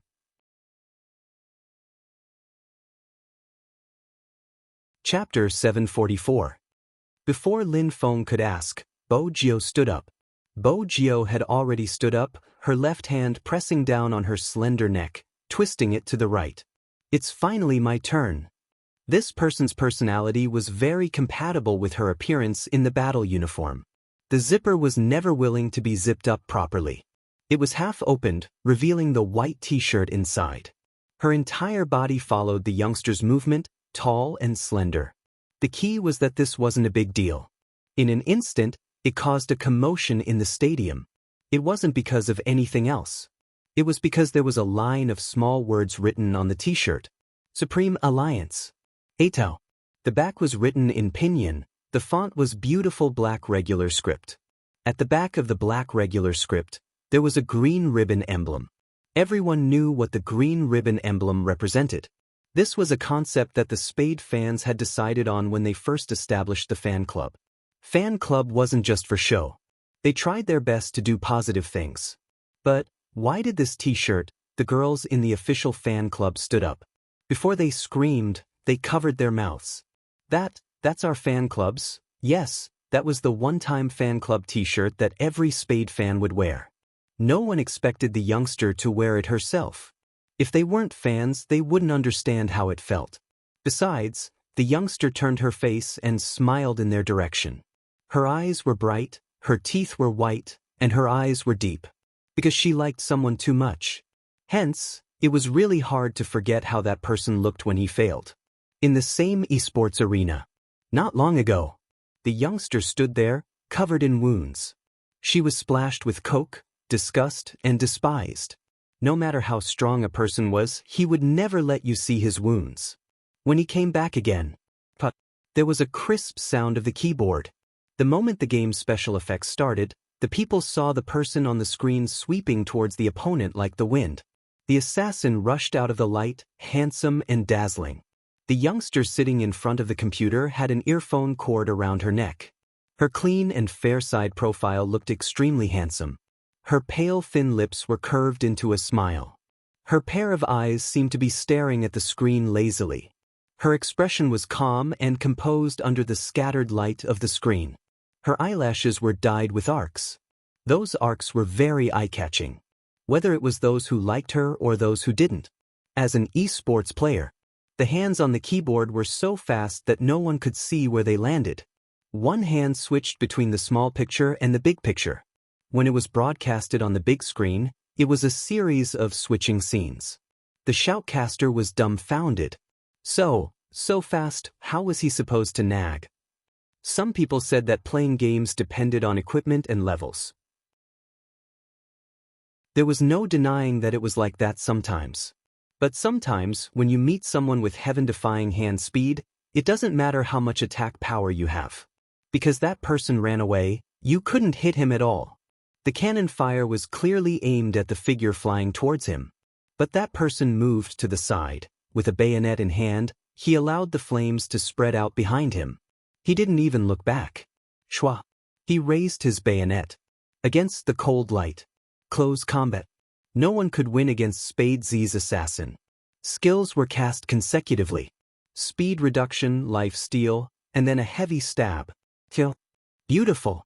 The commentator couldn't help but slam his fist on the table. The audience looked back at him with an expression that clearly said, "There's finally something slow for you to commentate on." Chapter 745. The baby-faced youth in the audience stood up uncontrollably. Even Watanabe's gaze deepened. Then he broke into a smile, turning towards the person beside him. "No wonder Vice Captain is so concerned about Spade Z, so that's the reason. That move just now should be at an international level. Supreme Alliance is indeed a hidden talent." Initially, he had only come to take a breather. But now, Watanabe felt the need to conduct a detailed technical analysis of Supreme Alliance. Is that him? The youth was still talking to himself. It was obvious that he was shocked by her actions. However, no one here felt it as deeply as Hoshino. The person sitting beside him wouldn't be able to tell that when he glanced at the youngster's hands, Hoshino had tightened his grip on the keyboard. He hung his head low, and his black hair fell on his face, forming a shadow. The corners of his mouth were curling up, until it rose to the warmest and most brilliant angle. There was no mistaking it. Only Z could do that kind of hand speed and penetration. Hoshino looked up again. No one could understand the sparks dancing in his eyes. As the word "victory" was used, the young man sitting in front of the computer took off the headphones on his head. His messy hair did not make him look out of place. Instead, it made him look handsome. However, no one knew why the youth paused. Bojio paused. That was because she always felt that someone was watching her. From this angle, he could see a dense crowd of spectators. Could it be an illusion? "Captain, even if Little Spade's love for you is too obvious, you should hold it in. He's still young, right? Just treat it as another Chin fan. Your fans love you as their husband. Little Spade is just the closest to you. You should let him have it first and he listens to you. It's weird that you guys don't talk to each other." It would have been better if Lin Feng hadn't mentioned this. At the mention of this matter, Chin Mo, who was holding a bottle of mineral water, tilted his head and glanced at him. His gaze was extremely cold. "He listens to me?" The voice that came out from his thin lips was also cold, but there was another layer of indescribable coldness. "It would be great if he really listened to me." When Chin Mo turned his head to light his cigarette, Lin Feng could see the corner of his lips. It seemed like he was smiling, but it seemed more like he was pressing down. But no one saw it clearly because when Chin Mo smoked, his gaze became much colder. Lin Feng thought to himself, "Little Spade, this is all I can help you with. You still have to rely on yourself for the rest." Unexpectedly, when the young man came back, he sat there and asked for a bottle of water. He didn't say anything. He only glanced over at them for a moment. Lin Feng shook his head, leaning over to say, "Little Spade, you aren't yourself today. In the past, when Captain pulled you in public, you didn't resist. Also, when I told you that Captain kissed a girl, you weren't like this either. You must think back to that time and think back to now.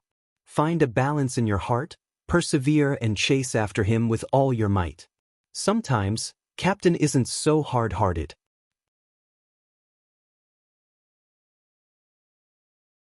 Chapter 746. Sure. Lin Feng felt that he could understand the feelings of someone who had a crush on someone else. "How about this, I'll put it another way. Is it your fault or his fault for what happened today?" Bojio took a moment.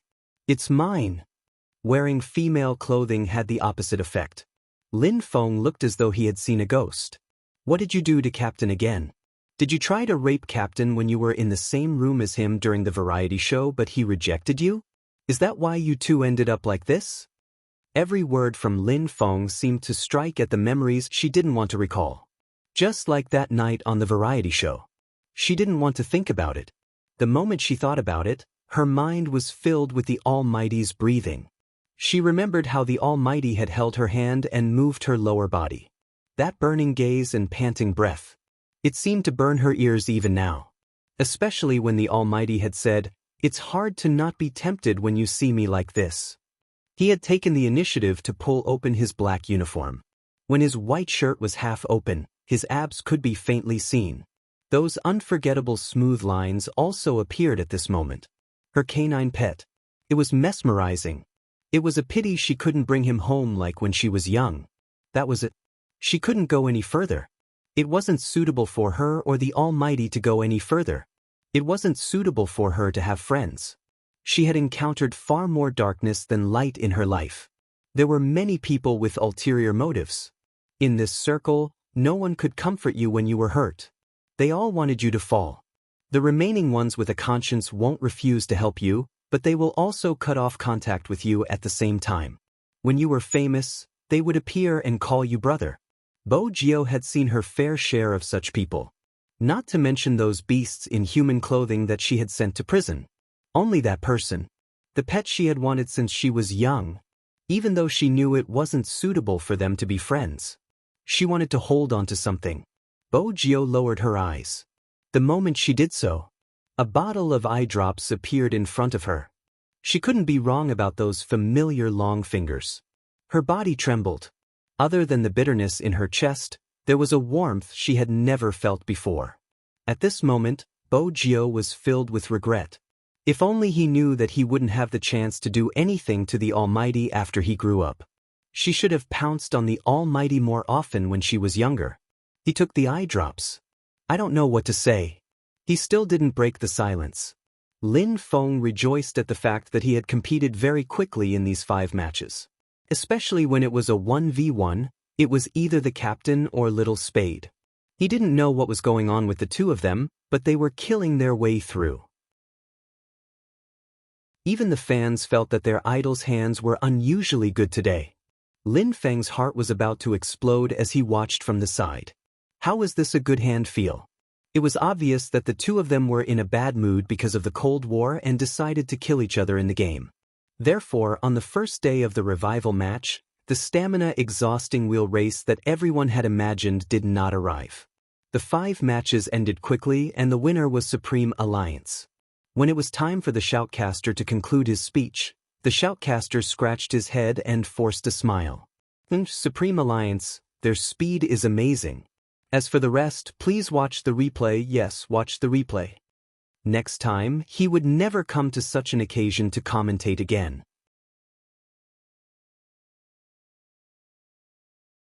Chapter 747. Of course, there was a replay. But no one had expected it. Even with Spade Z's presence. The MVP of the entire match was still Qin Mo. But it wasn't strange since there was a 2v2 match. Almighty Qin had Baby Feng watch from the side while he challenged the opponent 3 times. Actually, Baby Feng didn't want to watch, but he couldn't keep up with his captain's speed, so he pushed the tower over. In the end, he took down the city. This way, Qin Mo's kill count was higher than Spade Z's. Of course, that wasn't the only way to evaluate the MVP. There were other contributions. The audience noticed it too. Even though the kill count was the same, the two of them were different in other aspects. When Almighty Qin was killing, he had pushed down 1 or 2 defense towers. His output was different.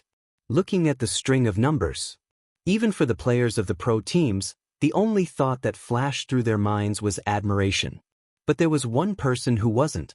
He was sitting among the audience, but unlike when he was on a variety show, he wasn't wearing his uniform this time.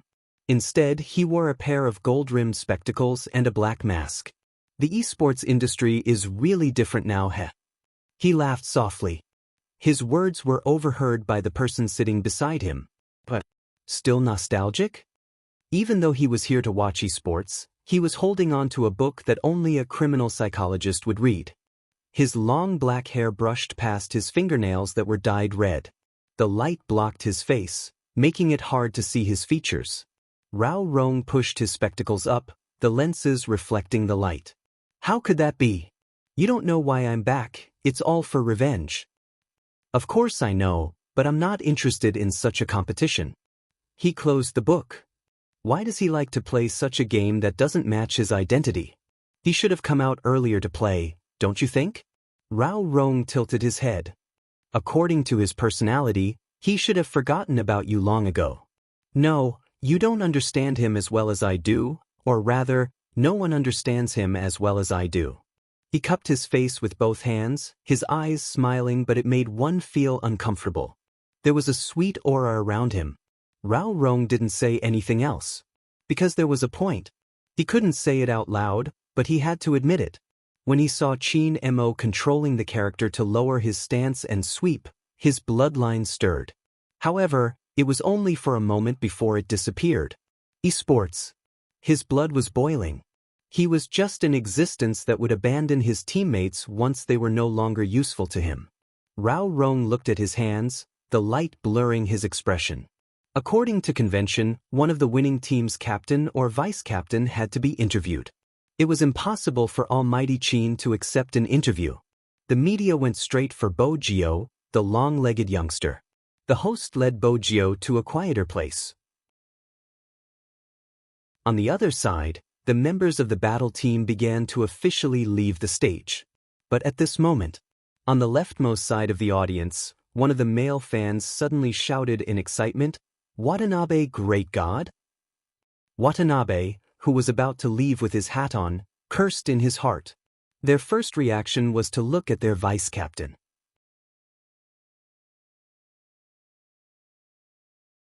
Chapter 748. F***CK. Where did Vice-Captain go at such a critical moment? The youth was also stunned. He quickly glanced over, gesturing for Watanabe to head towards the left exit. This was also why he had chosen to sit here. It was the closest to the exit, which was the best guarantee for them. Although the youth was also a member of the Japanese, he wasn't as recognizable as Watanabe and Hoshino. He raised the popcorn in his hand, blocking his fans. Watanabe took the opportunity to press his cap down and dashed over. He had used the fastest moves in his life to hide from his fans. Thinking about it, it was really sad. Moreover, he hadn't expected his knee to hurt so much when he knocked into the chair. Hiss! Watanabe inhaled sharply, hugging his leg as he ran forward. He didn't seem like his usual playboy self. But when he reached the exit, he saw a figure at the end. "Vice-Captain, why are you going there?" "That's the interview room, not the exit." Watanabe thought that the person in front would turn back after he shouted. Unexpectedly, that person did not slow down at all. Instead, he completely disappeared around the corner. Watanabe gritted his teeth and looked at the baby-faced man behind him who had been squeezed out of shape. He didn't care so much anymore. Anyway, the vice-captain's Chinese was good, and he wouldn't get lost here. At most, he could just ask his agent to come and get him. He couldn't hold on any longer, he had to retreat. Watanabe's name caused a huge reaction. Even the female fans didn't know, looking at each other in confusion. But the male fans and the professional teams knew. "Watanabe! The Japanese are here? How is that possible? It's just a revival match, why would they come?" If Xiangnan were here, they could come and watch the match, but this situation, what do you mean by this situation? Are we that bad? We'll talk about that later. Are the Japanese really here? The officials were alarmed. The shoutcasters were already in a daze, and now they were even more confused. Who could tell them what was going on? The media couldn't let this opportunity slip by. All of their cameras were aimed at one spot. Some people had already run out from the other exit in order to block the exit. One could imagine how chaotic the scene was.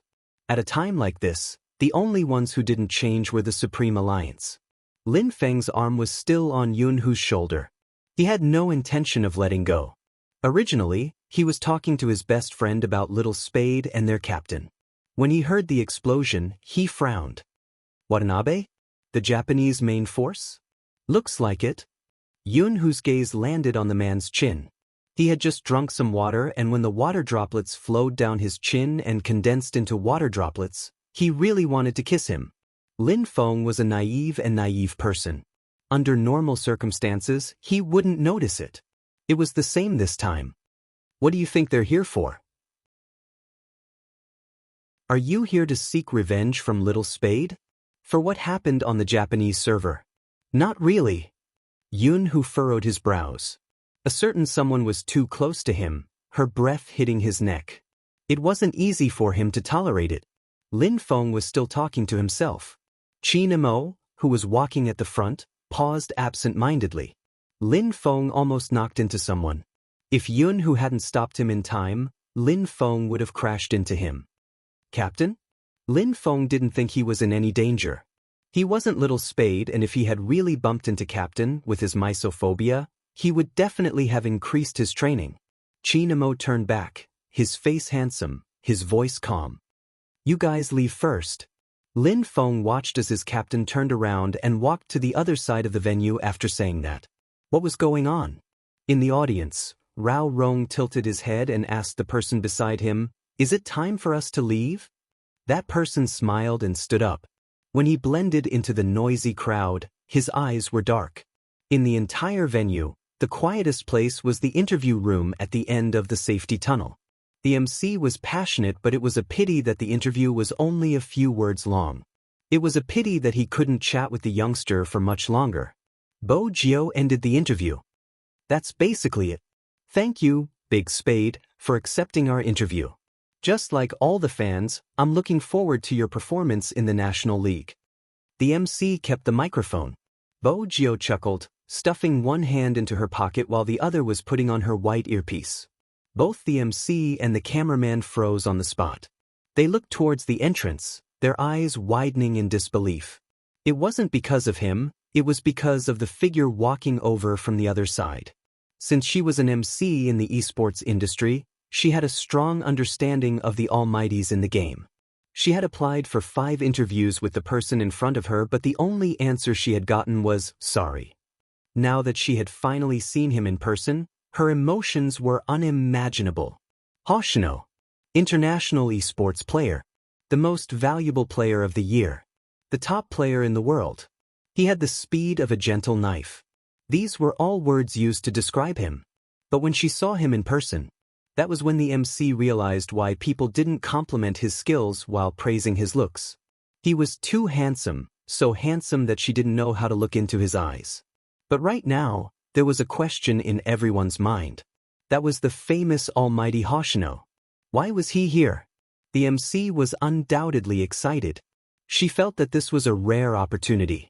She picked up the microphone and wanted to interview him. On the other hand, after Hoshino entered, he didn't look anywhere but at the youngster's face. His gaze was deep and unwavering, as though they were familiar with each other. I know it's you.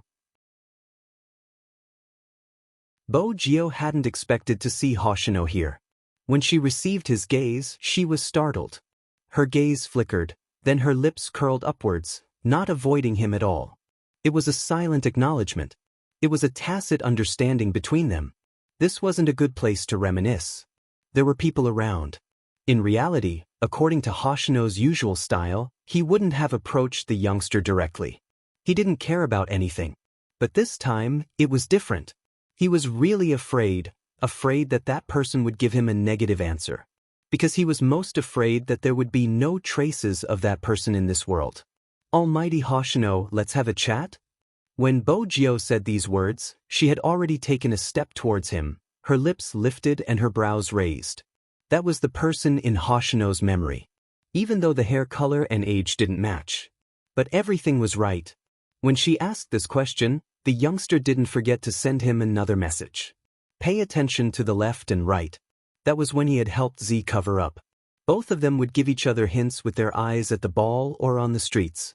This time wasn't an exception. Hoshino nodded slightly. The two of them walked in tandem. Just as the crowd was still in shock over their relationship, Bo Jio brushed past them and took the magnetic card from the host's pocket. It was used to unlock the door.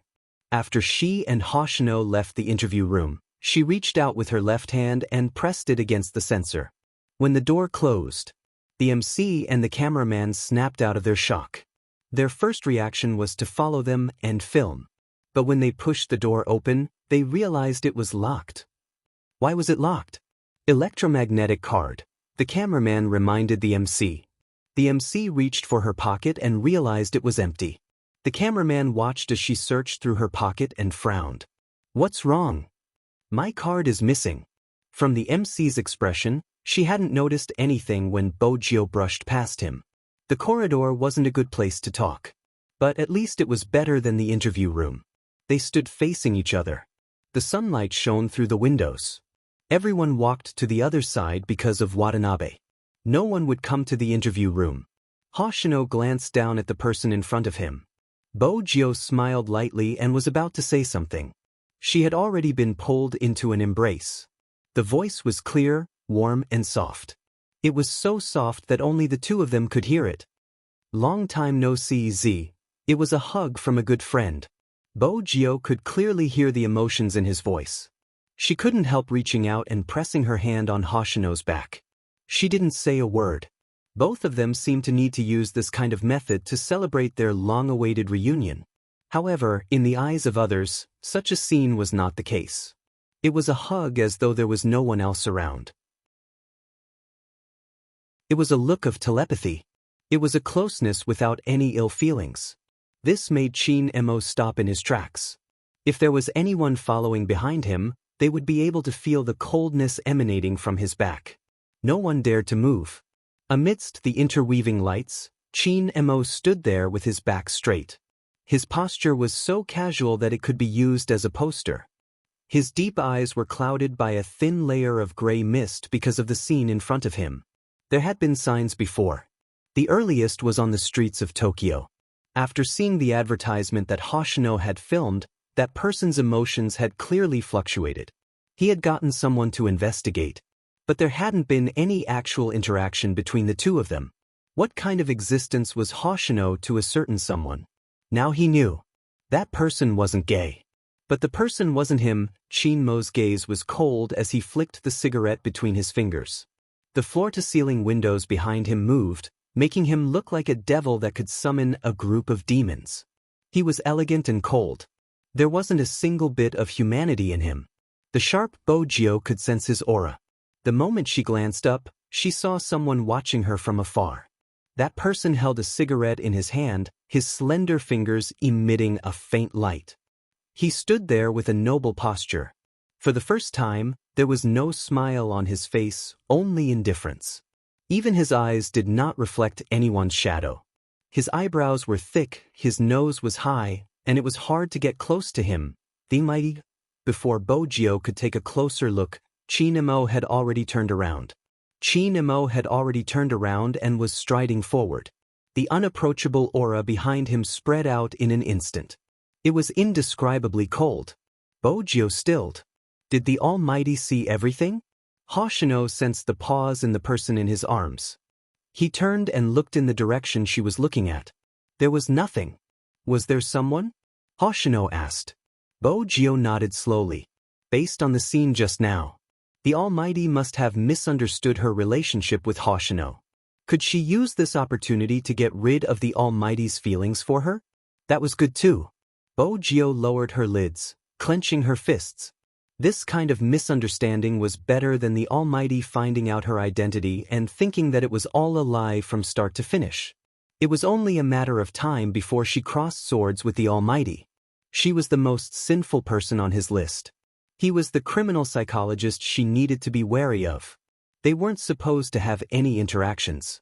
It was just that it was too comfortable to be by that person's side, so it lost its original sense of danger. After all, no one would protect her like a brother. She had never seen Z with such an expression. Although the corners of his mouth were smiling, his eyes were filled with unknown emotions. Was it because of the person who had just appeared? Hoshino glanced in that direction again before retracting his gaze. His gaze landed on Bojio's face. He spoke in a voice that only the two of them could hear. This isn't a disguise? Finally, the question had come. Bojio didn't know how to explain it to anyone. No one would believe her even if she said it. Even she wasn't a believer. How could he believe in the resurrection of the dead? But that was indeed the case. This isn't a disguise. She lowered her voice, listening to the footsteps that could no longer be heard. Her eyes shifted. Hoshino frowned. If it isn't a disguise, what is it? You look young, a high school student? How did you look 5 years ago? How did this happen? Bojio knew that no one would come near them. After the Almighty left, there wouldn't be any reason for him to return. As long as she lowered her voice, no one would be able to hear her. She reached out and pressed against the wall behind Hoshino, lowering her gaze. On the surface, it seemed like she was closing the distance between them, but in reality, it was 100% safer position. Because this isn't my body. Bojio's tone was heavy, every word pressing against Hoshino's heart. Hoshino, I died and came back to life. When I woke up, I was in this person's body, or was reborn.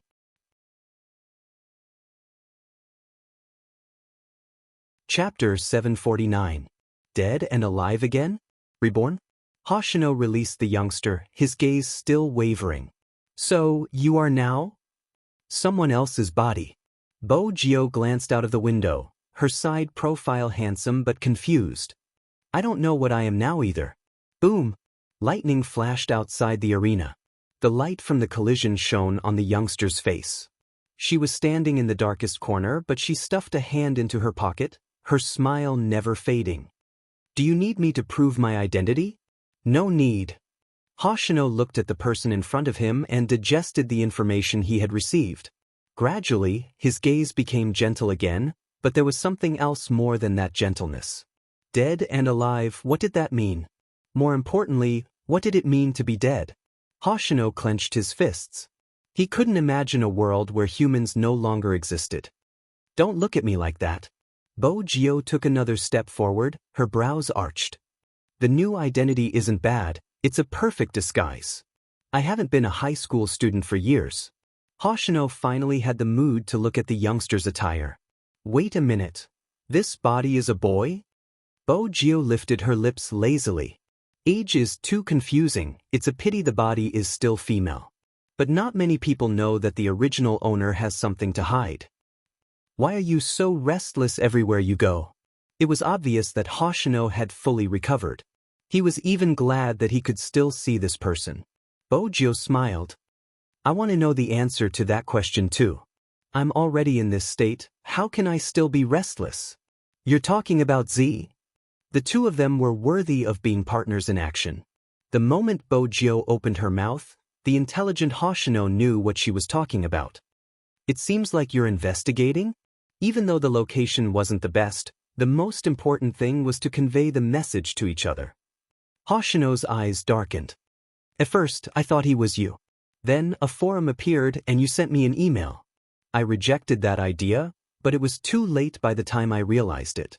There was no way to lock onto his IP, and other than imitating you, I couldn't find any trace of him.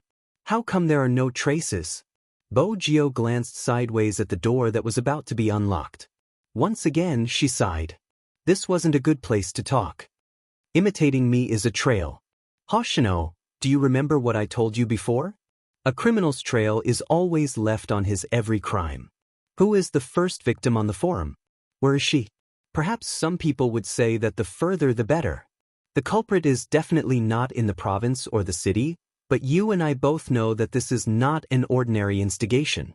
He chose a person to be the maiden's sacrifice, and it was not a random choice.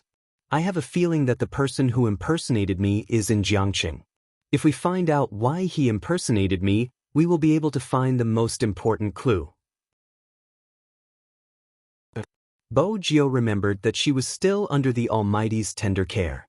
When she heard the door open, she glanced up. It's not convenient for me to make a move now, you can investigate. Go straight and turn left, you can avoid the fans.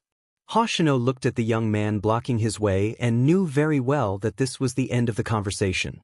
The two of them really had a tacit understanding.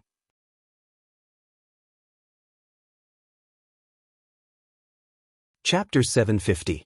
The host and cameraman walked out together, their hair a mess. They glanced back and forth but couldn't find almighty Hoshino anywhere.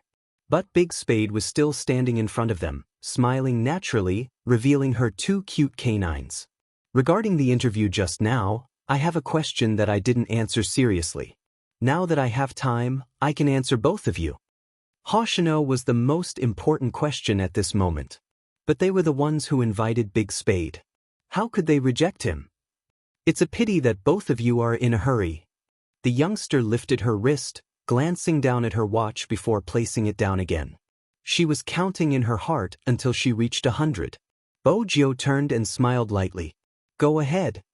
This pause was enough for Hoshino to sneak into the crowd.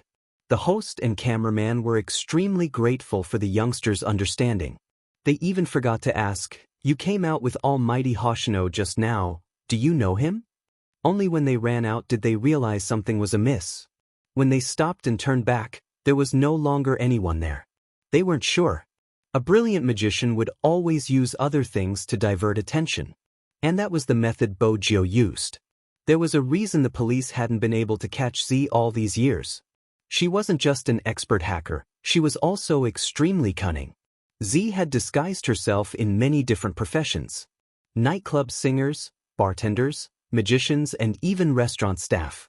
Hence, Bojio wasn't worried about escaping in front of them. The youngster leaned against the wall. When she glanced over, her lips curved. If Hoshino had seen that smile, he would have been even more certain that it was Z. The true Z. Outside the arena, the first rain of the year finally came after the thunder. With a bone-chilling coldness, the droplets fell on Chinmo's face. However, there was a type of person with such an aura. Even when he walked in the rain, he exuded a nonchalant elegance. But the aura he exuded was too cold.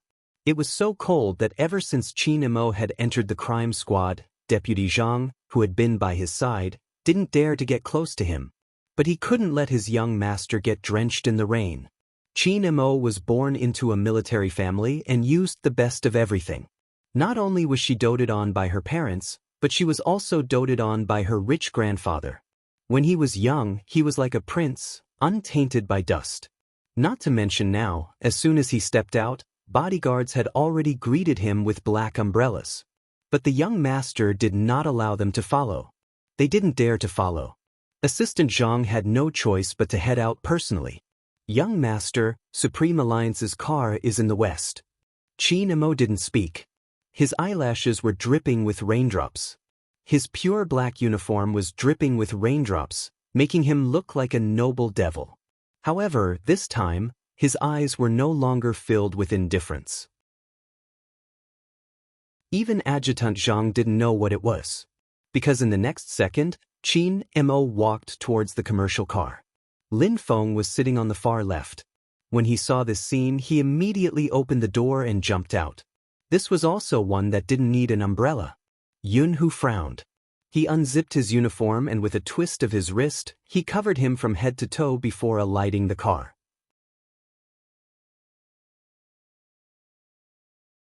Chapter 751. When Lin Feng ran to Chinmo's side, he was still looking behind him. He scratched his head in confusion. "Captain, where's Little Spade?" Just now, Lin, who had told him that Captain had asked them to leave first because he wanted to look for Little Spade. Since that was the case, shouldn't they have reconciled? Why did Captain come out alone? Who knew that after hearing his words, the Captain would stop what he was doing and turn around to look at him with a coldness that had never been seen before? Lin Feng stilled, thinking that it couldn't be, they hadn't reconciled yet. "That, Captain, I know that sometimes Little Spade's way of expressing his feelings is too direct and you definitely can't take it. It's reasonable for you to reject him, but the atmosphere between you two is really affecting other people's relationships. For example, I'm completely hopeless about relationships." When Yunhu heard this, he turned to look at him. The other couple was at odds with each other. Why was this guy so desperate? Really, it's fine to reject him. Lin Feng sighed. "But Captain, don't be angry at Little Spade. Even if he slept with you, you have to forgive him. He didn't hold back and Captain definitely wouldn't let him take advantage of you. When Little Spade comes out, hit him a few times to appease your anger. He won't feel good after being rejected by you." The water droplets splashed onto Chinmo's elegant face. Even his black hair was pressed down, making it hard for others to see his expression at this moment. But Lin Feng wasn't sure if his captain was really angered by Little Spade because his back stiffened. He wanted to say something more. A slow and low voice sounded in her ears, as if wet in the rain. "I'm the one who was rejected." Lin Feng and Yunhu looked up at Chinmo at the same time. That person stood there with his back straight. If one looked closely, they would notice that his uniform, which was known as the most handsome in the esports arena, was completely drenched. The ends of his black hair were dripping with water. His fingertips, which had never been stained with a speck of dust, had been cut by something, and blood was flowing out. Lin Feng had never seen his captain like this before. His black hair blocked his eyes, and he could only vaguely hear him repeating that sentence. "I'm always the one who gets rejected." Lin Feng's jaw dropped. He couldn't believe what he was hearing. After all, everyone knew that Spade Z had joined Supreme Alliance for a reason, and that reason was their captain. And before Little Spade came in, he had already confessed to his captain. No matter how he looked at it, Little Spade should be the one chasing him. He tilted his head to look at Yun Hu beside him. Yun Hu's expression was very serious. It was obvious that Yun Hu's acceptance was much stronger than his. In fact, he seemed to have already known about the clues in this matter. Lin Feng thought about it and still couldn't accept it. He needed to calm down. Most importantly, how could Captain be gay? You must be joking. What did it mean to be rejected? The way Little Spade looked at Captain, it was as if he wanted to take him home and raise him. Why would he reject Captain?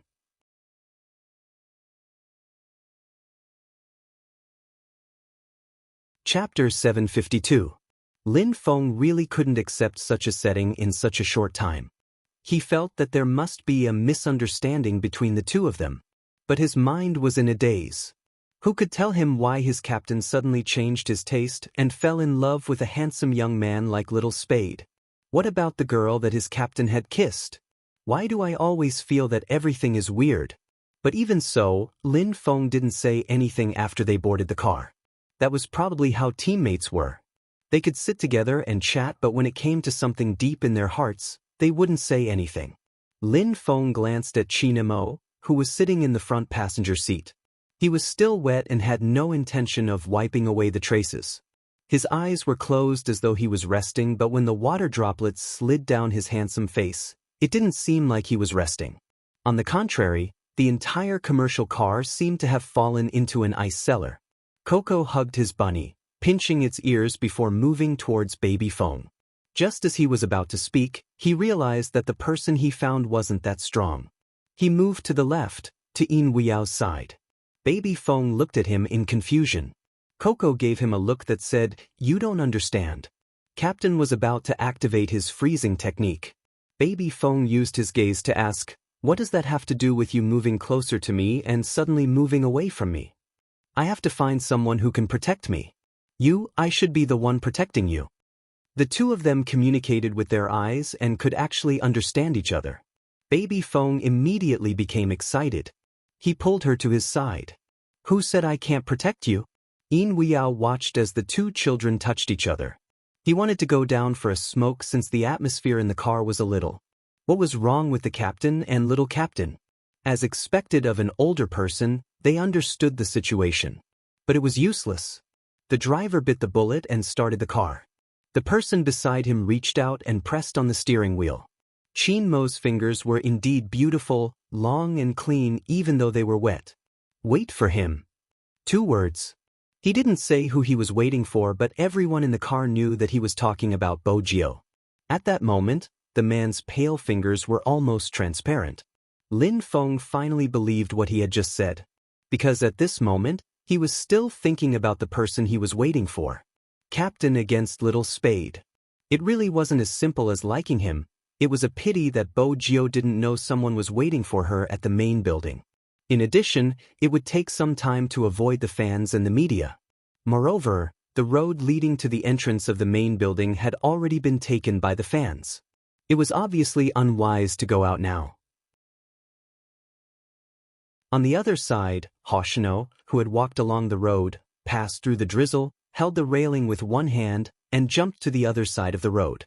The venue was located in a bustling area, so it was not difficult to get a taxi. In addition, it was in this direction. Even though it was raining on the opposite side, many people were taking taxis. On this side, no one fought with Hoshino. The first thing Hoshino did after getting on the taxi was to call his 2 teammates. "Where are you?"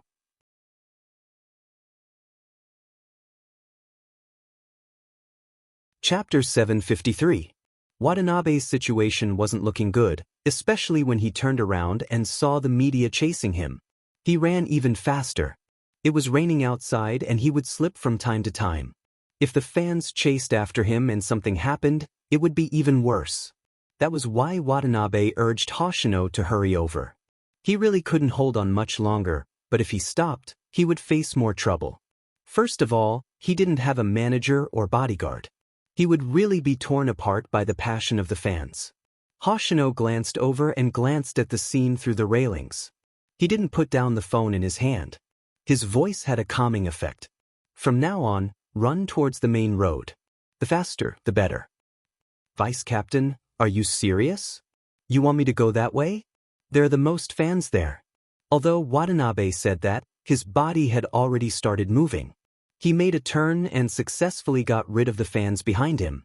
Without his hat, he could only hope that the people behind him would stop chasing him. Hoshino raised his hand and glanced at the time. Then his voice rang out again. Run faster. Watanabe was definitely listening to his vice captain. He was counting on him to bail him out. I'll count to 7. Run to this side of the road. There will be a car waiting for you, Hoshino said as he pressed down the window. Then he turned to the driver. Sir, please stop the car and turn on the flashing lights. Okay. The driver lived in Jiang City and had experienced many things. There were many celebrities who held concerts in Jiang City, but even so, his passengers were ordinary people who came to watch the concert. It was the first time a celebrity sat in his car. That person should be a celebrity. Otherwise, there wouldn't be so many people chasing after him. 3-1. As Hoshino's voice fell, he reached out to open the door on his left. Seeing that, Watanabe immediately jumped in and slammed the door behind him. He panted. Almost, I can't make it. Sir, drive. Hoshino didn't speak to him immediately. Instead, he asked the driver to start the car. The fans who didn't catch up to him stood by the side of the road, shouting Watanabe's name. This scene was not difficult to see. Especially the Supreme Alliance members who had parked the commercial car at the main building. Lin Feng raised his eyebrows. The Japanese team really had a close call this time. Without a manager or any official notice, he dared to appear in the audience. He was quite a character. However, is the person in the car helping him? Looks like the Japanese aren't the only ones here. Lin Feng's words did make sense. But other than Chinemo, no one knew who was in the car to receive Watanabe. When the cars brushed past each other on the other side of the road, the car window was open, so people could clearly see the person sitting inside. He was handsome and had a gentle temperament. In the esports circle, almost everyone knew him.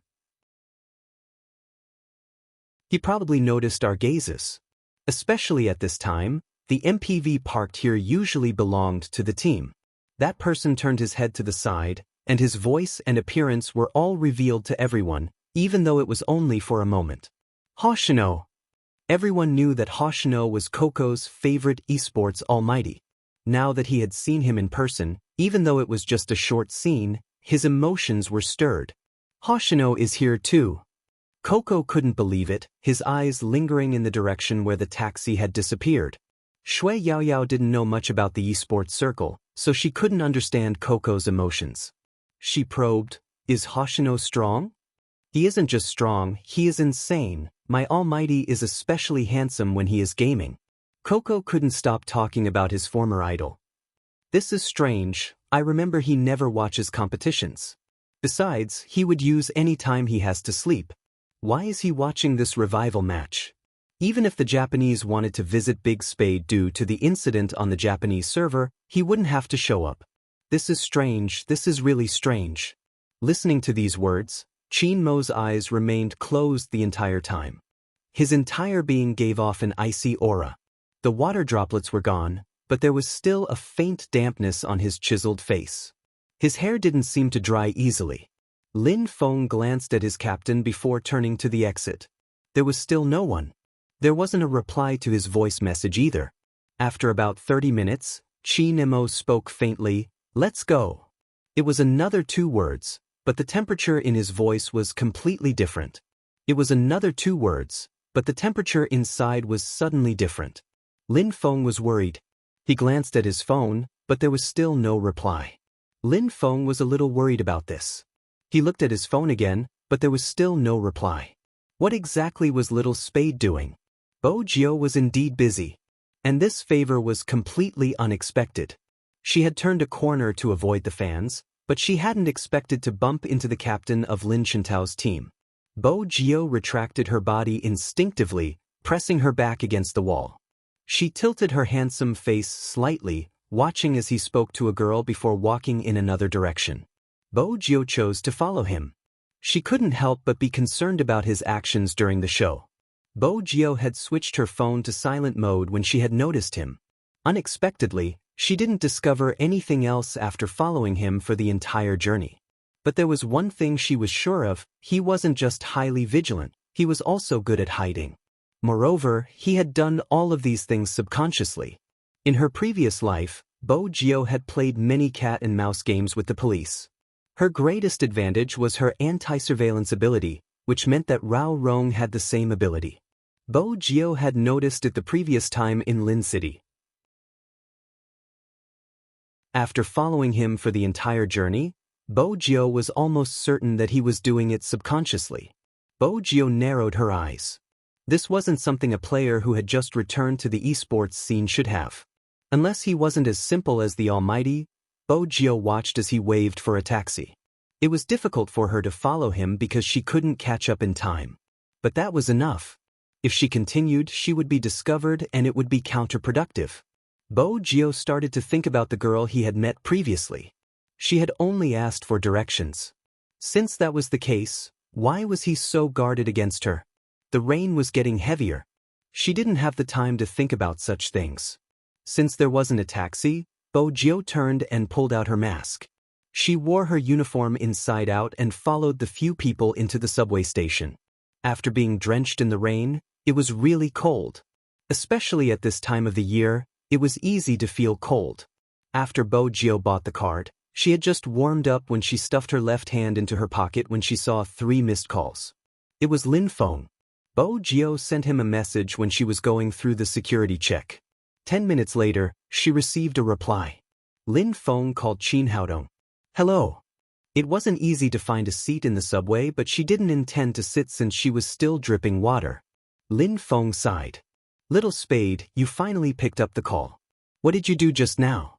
You didn't pick up my calls and we waited for you at the main building for more than half an hour. Bo Gio paused when she heard that they had waited for her. I thought you guys would leave after the party. Originally, Captain asked us to wait. With that, Lin Feng paused. He didn't tell Little Spade everything that Qin Mo had told him. Bo Gio froze when she heard the answer, her grip on the ring tightened. Some things didn't need to be discussed further. She knew what he wanted to express. Bo Gio recalled his back view and clenched her fists. She seemed to be enduring something. In the end, she didn't open the page to send a certain message. She didn't send a message, but that didn't mean others wouldn't. Qin Mo hadn't returned home. Just then, Director Huang called, his tone stern. Hurry over to my place. That's right, there is something you need to take a look at, no one here can solve it. It wasn't a bad call for Qin Mo. He needed something to do to divert his attention. The atmosphere in the crime squad was obviously different. From left to right, everyone had a solemn expression. Director Huang personally brought him into an isolation interrogation room. Do you see the person inside? Director Huang pointed at the glass. Qin Mo's side profile was pale, almost translucent and handsome. He seemed to be hinting for him to continue. Director Huang sensed something amiss with Qin Mo, but he couldn't be bothered with it right now. This man has somehow been infected with this. Director Huang glanced at Qin Mo. Right now, she still feels like she wants to take revenge, but she can't get anything useful out of her. Instead, it's getting harder to control herself. You and I are both aware that AIDS can't be contracted out of nowhere, but I've checked her social circle, it's pretty clean. Qin Mo glanced at the fashionably dressed girl sitting inside. His gaze swept over the Gucci bracelet on her wrist and the entire set of Swarovski jewelry, then her shoes. What's her family background like? It's all right, it's pretty ordinary. Director Huang looked into his gaze. You've noticed that too, right? That's right, she likes to buy light and luxurious items, but I've done some research and she doesn't have a bad job. Even though it's tough for her to buy these items, She still buys them for work. It's just that she has to eat buns and drink cold water for an entire month after buying one item. It's normal for girls to be like this. Chin Mo glanced up. Her social circle is simple, her occupation is clean, she doesn't have a history of blood donation and there aren't any infected people around her. Have you checked her social circle app? His words were like a bolt of lightning that jolted Director Huang back to his senses. Director Huang turned his head, instructing his subordinates to get to work. In reality, the crime squad was usually very smart. But it wasn't something that they wouldn't have thought of. There wasn't a problem with QQ. There wasn't a problem with WeChat either. That left other social circle apps. In reality, Chin Mo suspected that the victim wasn't telling the truth. Ever since he had entered, that person had glanced over more than once. Her actions were extremely irritated. Other than uneasiness, there was also irritation and a vanity that could not be changed. Chin Mo could almost imagine what kind of person she was. She wasn't worth saving. If it had been him, he wouldn't have chosen to save her. But the life and death of some people shouldn't be decided by anyone. Director Huang had been ordering his subordinates to do this and that, but when he turned back, he saw Chin Mo's pale face. Even the color of his lips had changed, causing him to jump in fright. What happened? *CK. Someone come quickly. Chin Mo leaned against the wall, holding his forehead with one hand. His voice was steely. Get Deputy Zhang up. Director Huang had never been ordered around by anyone. Of course, that didn't include Chin Mo. Deputy Zhang's expression changed when he saw his young master state. That was when he remembered that his young master hadn't changed out of his clothes after being drenched in the rain. In that case, even a body made of steel wouldn't be able to take it.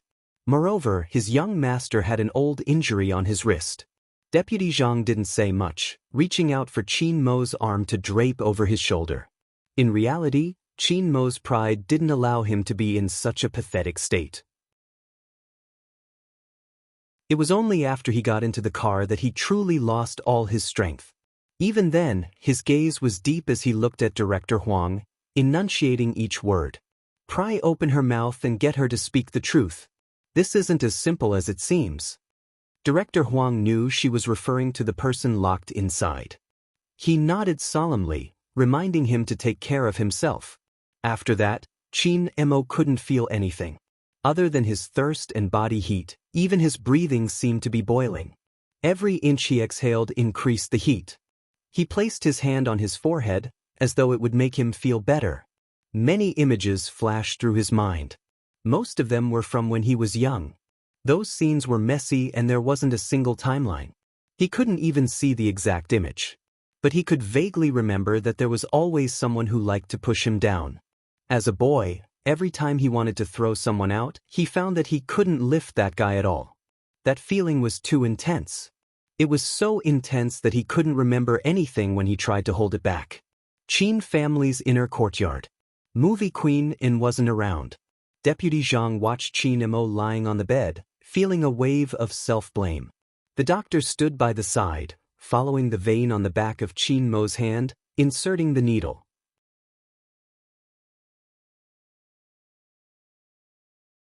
Chapter 754. Chin Mo rarely fell sick. But everyone in the Chin family knew. It was a taboo for him to have a fever. Because once he had a fever, many things that were buried would come out. Madame Zhang still remembered. It had been a while since young master had a fever. At that time, young master's wrist had been injured. That expression was unforgettable. He had laid there as though he had been fished out of the water, his eyes empty. At that time, he had been wearing the Supreme Alliance's uniform. He was supposed to participate in the National League. No one knew what had happened, but young master had become like that. At that time, everyone in the courtyard had been alarmed. The crime squad had been apologizing to Madam, saying that they hadn't expected such an outcome. But they were sure that young master had become like that because he wanted to jump down to save someone. That illness had lasted for 3 days. When young master woke up again, Supreme Alliance had been defeated.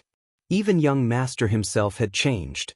Young master, who didn't like to smile, had become even more lifeless. He had even forgotten some things.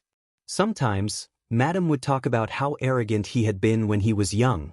Young master would always put down his chopsticks, his voice calm as he asked, "Really?" At first, no one had thought much of it. But later, they realized that young master had really forgotten many things. Fortunately, it was just a matter of age. Madame Zhang didn't think much of it. But the doctor had said that such a person would easily lose his emotions. He had even instructed them not to let young master be like that again. Actually, everyone knew. Whenever it rained, young master's mood would be affected. But the effect wasn't huge. Because the young master would never let anyone see the changes in his emotions. How did he get drenched this time? Madame Zhang watched from the side, her heart anxious. Madame wasn't home. In this house, other than young master, there were only the adjutants and servants. It had always been like that. That was why young master had been distant from others since he was young. He has been put on in 4 drip, let's see when the fever will subside. It shouldn't be a problem, I'm just afraid that young master won't be able to sleep well tonight. Ever since Chinemo lay down, his brows had been furrowed. His porcelain white face looked as though all the blood had been sucked out of it. His eyebrows were thick, and his nose bridge was high. At this moment, even his mixed facial features couldn't hide the discomfort he felt. Adjutant Zhang listened from the side. Whatever needed to be prepared, whatever needed to be notified, he did everything very well. Fortunately, it wouldn't affect the competition. There was no need to say so much when informing the club. Feng Yi's hand froze when he heard the news. In front of this big table. They were all doing business. He found an excuse and left the table with a smile. He also knew that he couldn't leave at the moment. He lowered his head and thought for a moment. Then, he typed a WeChat message and sent it to a certain someone. Compared to him, Boss Qin would rather that person take care of him. Bo Jiao was returning a call when she received the message. Lin Feng picked up the call quickly, sighing deeply. "Little Spade, you finally appeared. Where did you go? Why didn't you pick up the call?" "I had something to settle at the last minute, so I left for a while." But Bo Jiao held her phone with one hand, the other pressing on the subway card. She was still in her uniform, her silver hair still wet. She stood there undeniably dazzling. A few high school students who had just finished watching a movie couldn't help glancing over, their eyes filled with shock. So handsome. Even though the youngster had walked far away, the people beside her could still hear the 2 words. Lin Feng heard the sound too. "Where are you? It's so noisy." "Subway." Bo Jiao glanced over, trying to find the direction. Lin Feng exclaimed. "You went back by yourself. Captain waited for you at the main building for more than half an hour and even got drenched in the rain." He seemed a little uncomfortable after that. Uncomfortable? The moment she heard this word, Bo Jiao's thoughts of investigating something faded. She stopped in her tracks and asked Lin Feng, "Where are you uncomfortable?" Of course, his heart was uncomfortable.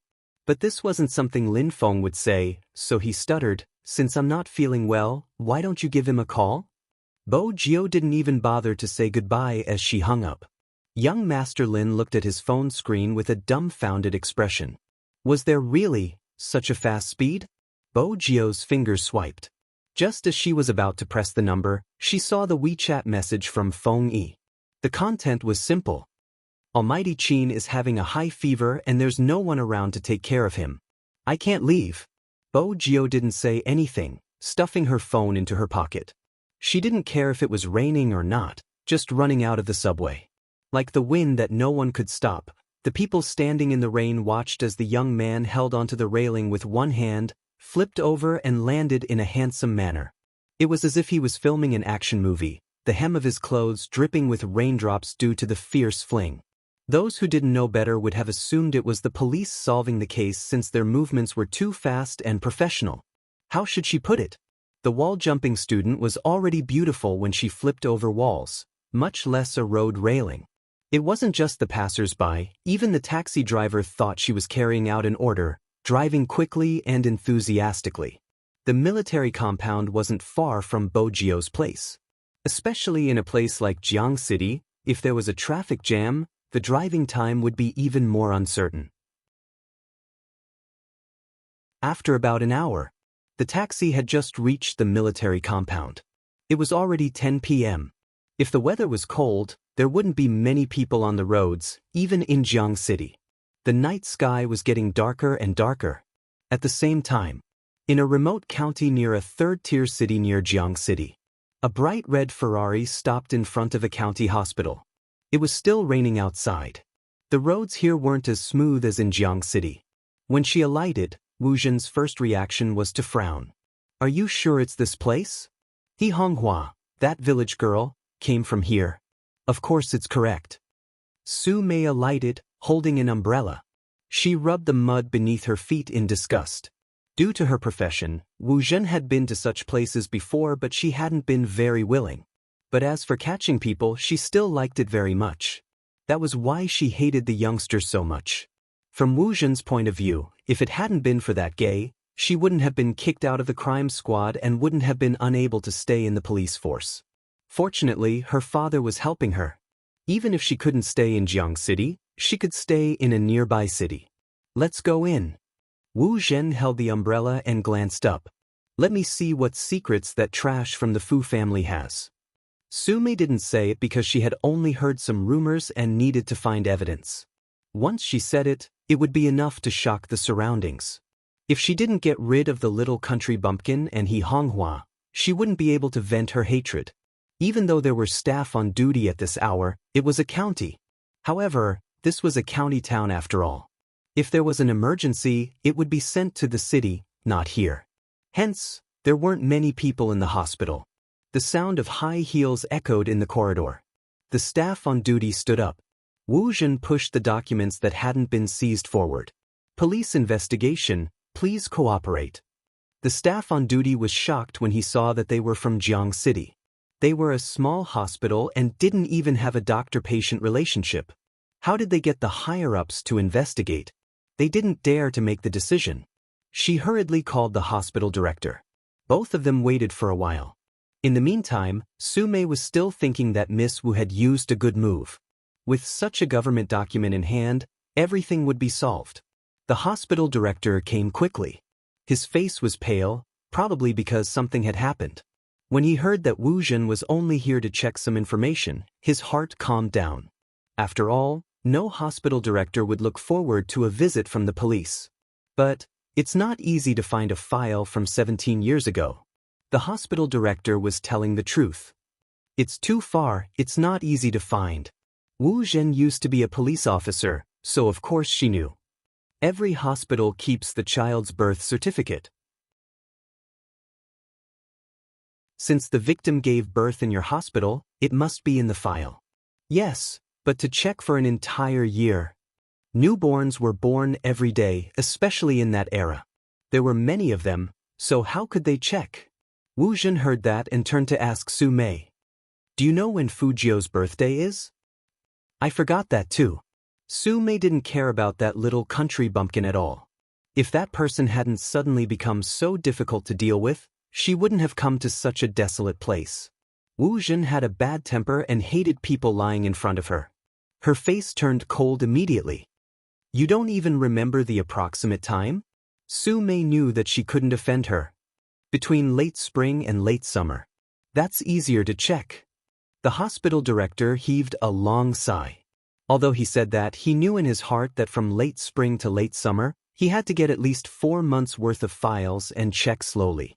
The main reason was that it was from 17 years ago. If it was now, it would be easy to get it by entering it into the computer. What about the name? The more information there was, the faster it would be. Wu Zhen was smart. She felt that since He Honghua was a stranger here, she might have changed the gay's name. "Check the birth mother, He Honghua." Okay. The hospital director agreed. "But it seems like 4 months' worth of files is really taxing on manpower. We will definitely cooperate, and the police will have to send more people over." Wu Zhen obviously wouldn't tell him that she only had a certificate and couldn't mobilize her colleagues. She said calmly, "The police force is limited, the 2 of us will check here. You just have to cooperate." "That will take at least 3 days, the hospital director reminded the police officer. Wu Zhen's eyes were cold. "Then let's check for 3 days as long as it's worth it." The hospital director thought that she meant it would help with the case. He couldn't help but admire the police and cooperate with them. But even if he cooperated, he still had to mobilize the people in charge of the files. This meant that he had to start the investigation the next day. Wu Zhen and Su Mei walked out of the county hospital together. The former stopped and looked at Su Mei. "If I can't find anything, Madam Su, even if that gay doesn't deal with you, I will find a way to deal with you. So, Madam Su, you better remember that we are on the same boat. As long as you help me, the Wu family will help you get back those things from the Fu family. Madam Su is a smart person, you should understand this." Su Mei shuddered under the other party's gaze, her entire body turning cold. She finally understood what it meant to work with a tiger. But soon she felt relieved. Just like what Wu Zhen said, they were in the same boat. "Don't worry, we will definitely find something that will shock you." When the two of them were talking, they didn't notice the figure hidden in the night. It was a special force soldier from the Qin family. He came and went without a sound and was good at disguising. He was also someone who could contact Qin Mo directly. But this time, when he was about to report the news to his young master after completing his mission, he suddenly stopped. But no matter how he called, no one picked up. That person's gaze dimmed. He pulled the car door open and followed the Ferrari in front. It seemed like he would have to wait for young master's call to inform him about today's matter. The rain gradually showed signs of letting up. But the night deepened. Jiang City, military courtyard. Bo Jiao had thought that it would take some effort to enter, but unexpectedly, the moment the armed police saw her, they raised the railing. Under normal circumstances, the armed police wouldn't speak, and this time was no exception. But through the bright lights, Bo Jiao still saw the note on his workbook. There were only 5 words: "Young Master Qin instructed." Bo Jiao glanced at that sentence, shaking off the raindrops on her body. She glanced up at the 2-story building in front of her. Even if it was a ferocious beast, even if they were destined to be enemies in the future, now she wanted to see her little puppy. The entire building was dark. At this hour, Madame Zhang should be asleep. How was she going to enter? Bo Jiao glanced at the tree at the side, then at the full-length window with the curtains drawn and the balcony.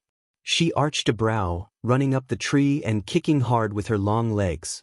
Her left hand grabbed onto the railing on the 2nd floor, and with a swing, she threw herself onto the balcony.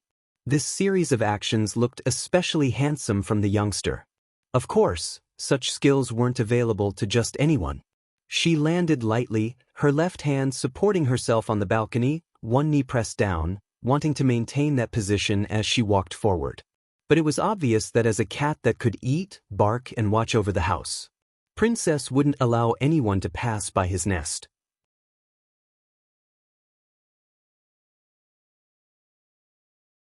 Chapter 755. If she had to describe it, judging from the princess's current state, she was probably saying, "How dare you disturb my sleep, you unruly commoner." But when he smelled the person in front of him, the originally loud shout turned into a purr. Meow. Why was this weird-smelling fellow here? Bo Jiao stilled when she saw him. She pulled Princess into her arms and placed her index finger on her lips, gesturing for him to be quiet. Princess really didn't like people who tried to establish a relationship with him. He turned his face away arrogantly and started to walk like a cat. Bo Jiao knew she had to coax him. She bent one of her knees and lowered her voice. "It's not convenient this time. I'll feed you fish next time. Why do you like such fishy food so much?" Princess's eyes lit up when he heard the word fish. He stopped purring and started to use his claws to scratch Bo Jiao's leg. He was obviously saying, "I agree to your bribe, but you have to be honest. What are you trying to do by entering my master's room in the middle of the night? Are you trying to peek at my master's beauty? Tell me." Bo Jiao reached out and pushed him away. She was still looking for tools to break the window. Princess didn't listen and continued to scratch. Bo Jiao carried the cat up. She wanted to threaten him with force since the soft approach didn't work. Just then she heard a swoosh. The dark-colored curtains were pulled open from her ears. The next moment, she was met with a pair of eyes that were as deep as the night. There was only one person standing in the huge room. He was obviously different from his usual self. There was a white medical tape on the back of his hand. His skin was almost transparent and his aura was like a respectable sickly prince. He just stared at Bojio. Chin Mo had always been vigilant. Even when he was sick, he wouldn't let his guard down. Hence, the moment a certain someone landed on the ground, he had sensed the commotion outside. But the condition of his body prevented him from getting up immediately. The dream that kept appearing in his mind made it hard for him to tell where he was at that moment. He thought he would hear Princess's call. After all, he was a police cat. Once the princess called, the special forces outside would also come in. From a certain perspective, Chin Mo wasn't worried that someone would really barge into the Chin house. But after listening for a while, there was nothing else other than the princess's gurgling. When he got up and came nearer, he heard someone bribing a cat with a fish. After all, he had not trained the princess well enough. However, he had to admit it. When they heard that familiar voice, the corners of their lips would subconsciously curl up. Chin Mo didn't speak. Perhaps it was because he was sick, even his eyes were a little indifferent. There was nothing more embarrassing than climbing over someone else's wall and being discovered by the other party.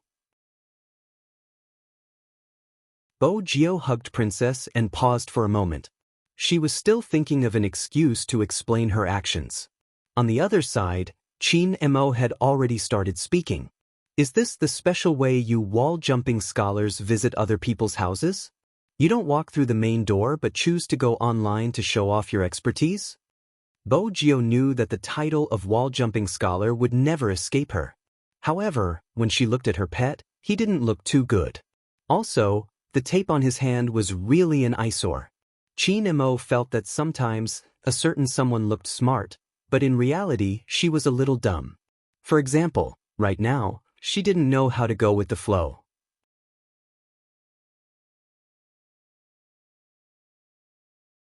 Chapter 756. Of course she had to go in. Otherwise, why would she climb over the wall? Bojio replied, "We're going in." She nodded with Princess in tow. The princess stepped forward with her claws. She had an expression that said, "Master, let me explain, I'm threatened." Chin Mo didn't look at him, reaching out to open the locked window. He turned and walked towards the bed. It was obvious that his body hadn't recovered yet. Bojio jumped in effortlessly. But now that she thought about it, she hadn't thought it through. The Almighty had helped her open the window and the cold wind had rushed in. After she landed, she hurriedly closed the window. The youngster looked as though she was afraid Chin Mo would be blown away by the wind. Everything entered Chin Mo's eyes. Even his chest was filled with a feeling that he had never felt before. Warmth, sweetness, and something else. The moment Bojio entered the room, she let Princess play by himself. After all, she was targeting Princess's master. She still remembered that when she had been young, her puppy had been especially weak when he was sick. This was completely different from her. After all, she had been the tyrant of the West Street, invincible among the children. She hadn't been afraid of getting sick at all. In her heart, a perfect person like the Almighty really needed protection. He was good-looking, quiet, and didn't like to talk. Especially when he was lying down, his eyes were especially beautiful. Even now, he was still looking at her, his thin lips slightly lifted. He stood tall like a jade tree, smiling like the bright moon. This was the type of person she described. The Almighty wouldn't be angry with her, right? It was rare for Bojio to be worried about someone else. This was probably the feeling she had ever since she found out that he was her pet. If there was anything she was worried about, it would be that her pet would ignore her for no reason. For example, when she had gone to play ball with someone else. When she had come back to play with him, he had ignored her and even said that only barbarians would play ball. At that time, she had asked him how she wasn't barbarian and that the sport suited her. Her puppy had pinched her face. "Little Bojio, you're hopeless." He had also warned her not to look for him if she wanted to play with someone else. No one else was as good-looking as her puppy, so she wouldn't choose anyone else.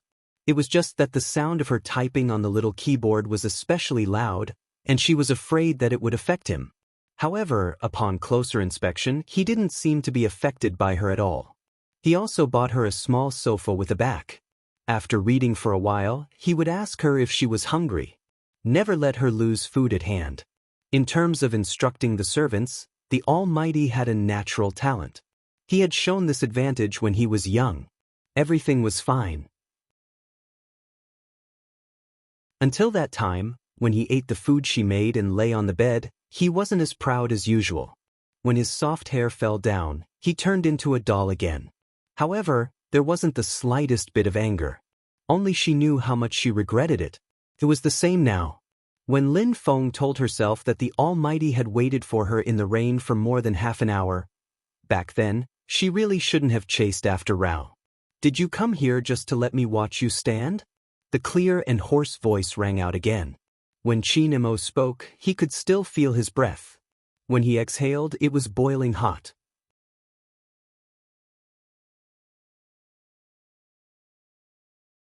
Chapter 757. Bo Jio looked at the Almighty and knew he wasn't feeling well. She wasn't bothered by his sharp tongue. Anyway, the Almighty always had a sharp tongue. But when she saw the Almighty looking at her without the blanket, she didn't approve of his actions. Bo Jio walked over and pulled the blanket over her, wrapping the Almighty up. She didn't play by the rules. Even though Qin Emo was used to it, he wasn't sure what she would do next. For example, the youngster's sudden approach. The tip of his nose was very close, especially the delicate mole under his eye. It was as though it had brushed past his eyelashes. "Brother Emo, I'm not here to punish you, I'm here to supervise you." The youngster smiled at him. "I climbed the wall because I was afraid I would disturb your rest. If you hadn't woken up, I would have come in long ago." This was the first time Qin Emo was wrapped in such a manner. He arched a brow but didn't say a word. On the other hand, Bo Jio could feel the warmth in his breath. She touched his wrist through the blanket. She didn't touch him directly because her pet had always been clean. Since she climbed the wall, her hand would definitely be wet. Moreover, she was cold, so it wasn't suitable for her to touch him directly. Bo Jio was always meticulous with the people she placed in her heart. Even when she checked the temperature of Qin Mo's forehead, she placed the back of her hand against it, afraid there would be rainwater on her palm. Qin Mo watched the youngster's movements. On that sickly handsome face, there was a rare hint of childish arrogance. Bo Jio didn't think much of it, assuming the Almighty disliked her. "Is it because my hand is too cold?" With that, Bo Jio wanted to retract her hand to cool down before testing the Almighty again. Unexpectedly, she didn't move. Her fingers were pressed down by someone. Qin Mo shut his eyes, replying faintly, "It's not cold." In his eyes, everything about the youngster was good. Even the raindrops he didn't like seemed different when he was so close to her. "It's comfortable." A cold temperature was just right for a person with a fever. Bo Jio didn't move when her pet said it was comfortable. She dutifully switched to her other hand. "How about this?" Each. He couldn't control his laughter. Even if he was tired, whatever he said, the other party believed it. This feeling was indeed very good. Bo Jio glanced down. When she saw the smile on his face, she smiled as well. He finally heaved a sigh of relief. Back then, she hadn't taken good care of him. He couldn't let anyone get sick now. As he thought about it, he switched his left hand to his right. However, his forehead still felt hot.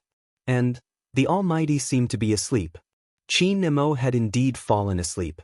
His joints were aching, something that everyone with a high fever would experience.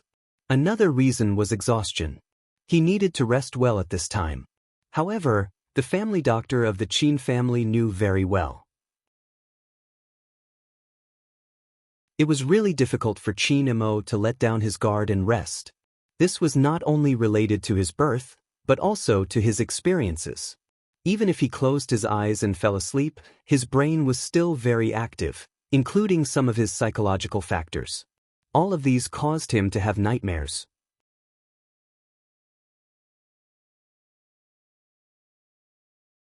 Chapter 758. In certain aspects, Bo Jio was indeed a suitable pillow. As long as she was around, Qin Mo would feel relaxed. But Bo Jio was still worried that the rain would affect the Almighty. Moreover, the temperature on the back of his hand didn't seem to be decreasing. Bo Jio narrowed her eyes. She lifted her hand gently. Then she walked towards the bathroom. Her steps were slow, trying not to exert any strength. She turned on the hot water and soaked the towel. She took off her jacket and grabbed Chin Mo's jacket from the hanger to wear it. It seemed like she wasn't going to sleep. Once she was done, she fished the towel out. She fished the towel out, twisted it a few times, and covered Chin Mo's forehead with the steaming hot towel. In order not to appear rude, Bo Jio didn't make a sound. Princess watched from the side, patrolling as though he was warning her. It was as though he was saying, "Don't even think about doing anything when Master isn't able to resist."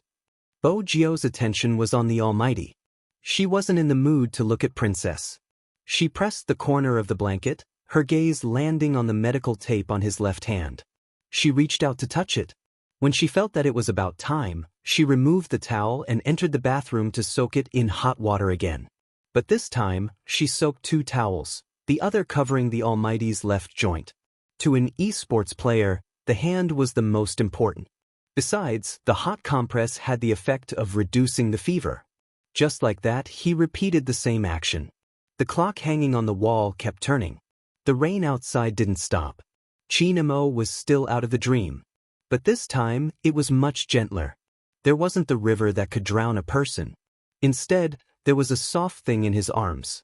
Every time it pounced on him, it would call him indifferently. Who exactly was it?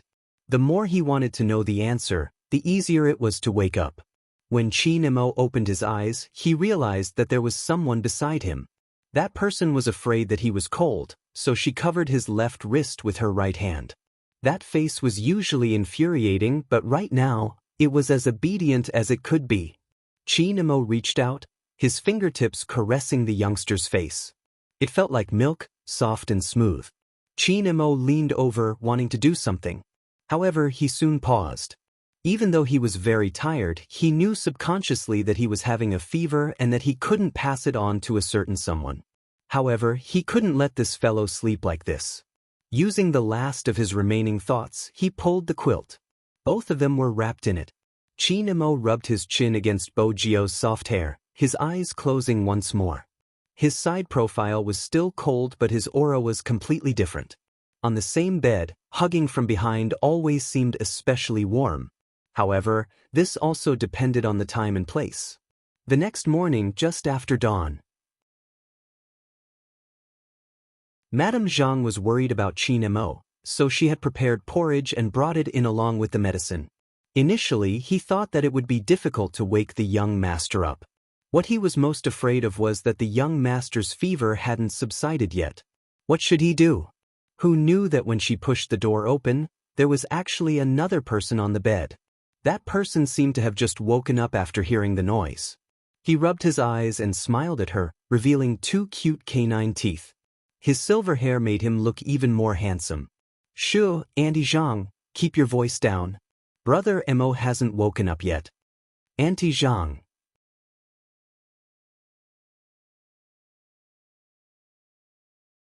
Chapter 759. It was rare for Madame Zhang to be in such a daze. She had been staying on the first floor, near the door. She hadn't heard anything. Moreover, because of the young master's matter, she had been very attentive the whole night. How did young Master Jio end up on her young master's bed? Bo Jio could read Madame Zhang's gaze. But there wasn't much hope for Bo Jio to admit that she was good at climbing walls. A handsome face broke into a smile. He landed lightly and took the bowl of porridge from Madame Zhang's hands calmly. "It smells so good. Let Brother Mo have some when he wakes up." Madame Zhang knew that her young master's temper wasn't something an ordinary person could handle. With young Master Jio around, it would be better. But Madame Zhang wasn't assured. She said in a low voice, "I'll have to trouble young Master Jio to take his temperature later. I'm not sure if his fever has subsided and young master didn't allow us to watch over him." Madame Zhang had a lot of instructions, but Bo Jio didn't lose her patience. She stood at the side and listened attentively before replying, "His fever should have subsided. I've changed a few towels, and when Brother Mo wakes up, I'll take his temperature again. I'll get him to drink more water and watch him eat a few mouthfuls of porridge." Madame Zhang heaved a sigh of relief. "Thank you, young Master Jio." Madame Zhang knew that even though her young master seemed polite, it was because of his upbringing. But from a certain perspective, his temper wasn't good. Especially when he had just woken up. Fortunately, young Master Gio was around. In front of young Master Gio, her young master would always reveal his most popular side. But when Madame Zhang left the room, she was still wondering how Bo Gio had entered. Perhaps Auntie Zhang had been a righteous person all her life and didn't know how to climb over walls. Therefore, no matter how she thought about it, she felt that there was something wrong with the door. After all, in Auntie Zhang's heart, young Master Gio had always been a well-mannered and pretty kid. How could he do such a thing? Bo Gio's expression didn't change in the slightest in the face of Madame Zhang's trust. To a wall-climbing student, climbing a wall wasn't a big deal. After sending Madame Zhang off, Bo Gio turned towards the only bed in the room. The person on the bed had not woken up yet. His black hair was scattered messily, revealing half of his well-defined face. His thick eyelashes drooped down, casting a dark shadow. His outstanding facial features seemed especially harmless at this time. Bo Gio liked seeing the Almighty like this. Whether it was the Almighty when he was young or the Almighty when he grew up. He wanted to put down the porridge and admire it for a while longer. She didn't expect the moment she took action. That person said, "Why don't you tell Auntie Zhang how you got in wall-climbing genius?" Perhaps it was because he had just woken up, but his voice sounded deeper than usual. Bo Gio. Qin Mo had been awake since a while ago. He opened his eyes and glanced at the youngster. Just like that, he sat up. As the quilt slid down, his muscular chest and waistline were revealed. Just looking at them made one want to touch them. Bo Gio had wanted to avoid arousing suspicion. She couldn't always take advantage of the Almighty, even if he liked her. But it just so happened that she wanted to be a gentleman.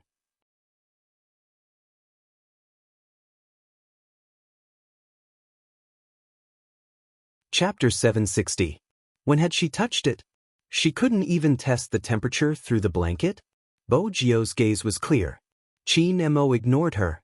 "I'm hungry." The Almighty wanted to eat porridge. Bo Gio was smart.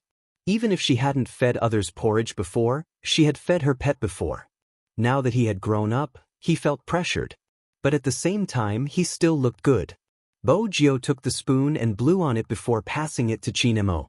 Those who didn't know would think Qin Mo was seriously injured. In reality, it was just a fever. But the youngster was taking care of him with a serious expression as though she had completed a huge task. When Qin Mo lowered his lids to eat the porridge, he gave off a fragile beauty. At that moment, Bo Gio thought to herself that she couldn't let others see the Almighty's cold, it was too alluring. Qin Mo noticed the youngster's gaze drifting over. His voice was calm. "What naughty thoughts are you having again?" Bo Gio smiled. "What naughty thoughts can I have?" Protecting her pet was one of her missions. "Nietzsche, feed him another mouthful. You can eat the rest." Qin Mo reached out to stop her. He had lost his appetite from the fever, so how could he be hungry? He just wanted to see how the youngster was going to feed him. "You're not eating anymore?" Bo Gio glanced at the bowl. She remembered Madame Zhang's instructions and smiled faintly. "Have a few more mouthfuls." Qin Mo arched a brow. He tilted his head and took the business magazine over. His posture was steady. It was obvious he wasn't going to eat anymore. Bo Gio wondered why he was still the same as when he was young. He was so hard to deal with, and yet he was so arrogant. Back then, she had wanted to pounce on him and beat him up. It wasn't without reason. But now, she could only coax him. Bo Gio said, "Brother Mo, eat more. I'll play with you." Qin Mo replied, "I'm done with the revival match." "What about singing? The wall-jumping student wants to show off his flirting skills again?" Qin Mo placed the magazine down and smiled at her. His lips weren't warm at all. Was he still angry at her? Bo Gio didn't know what to do since she hadn't expected the Almighty to wait for her after witnessing that scene. Qin Mo glanced at the dejected youngster in front of him. The more he looked up, the more he felt that this person really didn't know how to take advantage of the situation. He lifted his lids slightly, the business magazine in front of his legs still open. He sat as though he was in an international conference, pointing out the situation. "Since you have so many conditions, why don't you let me kiss you?" His voice was very light and indifferent. Bo Gio glanced up.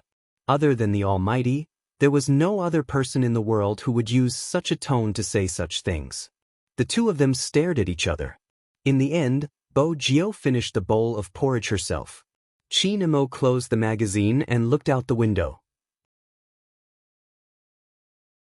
The happiness on the corner of his mouth had obviously decreased. To Bo Jio, it wasn't a big deal. At that time, he could flirt with the Almighty because he didn't have any ideas. The reason why he wasn't flirting with her now was precisely because he had his own ideas. She was afraid that she would really snatch the Almighty away when she left. She often planned this. No matter how he avoided the police or how he avoided the security personnel, he could just get a private jet. Everything would be fine once they passed through the customs.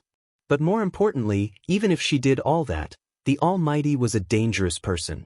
She hadn't even reached America. The traces left by the Almighty would probably be enough for the crime squad to find her, even though she shouldn't have the thought of kidnapping him.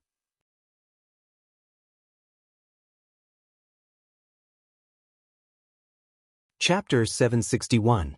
Bo Jio sunk into her thoughts, her gaze sweeping over the thermometer at the side. After a moment, she brought it to the Almighty along with the cold medicine. Chin Imo took the medicine cooperatively, his expression making it hard for Bo Jio to tell if he was happy or unhappy. But after taking the medicine, he didn't touch the thermometer, looking as though he could do it himself if she wanted his temperature. Bo Jio felt that the time to test her gentlemanly character had arrived. She had to strip the Almighty personally, she had to take it easy. Bo Jio picked up the thermometer and swung it. When the mercury reached a suitable temperature, she pressed her long legs against the blanket, her left hand reaching for Chin Mo's pajamas. However, he was still very well behaved and unbuttoned the top button.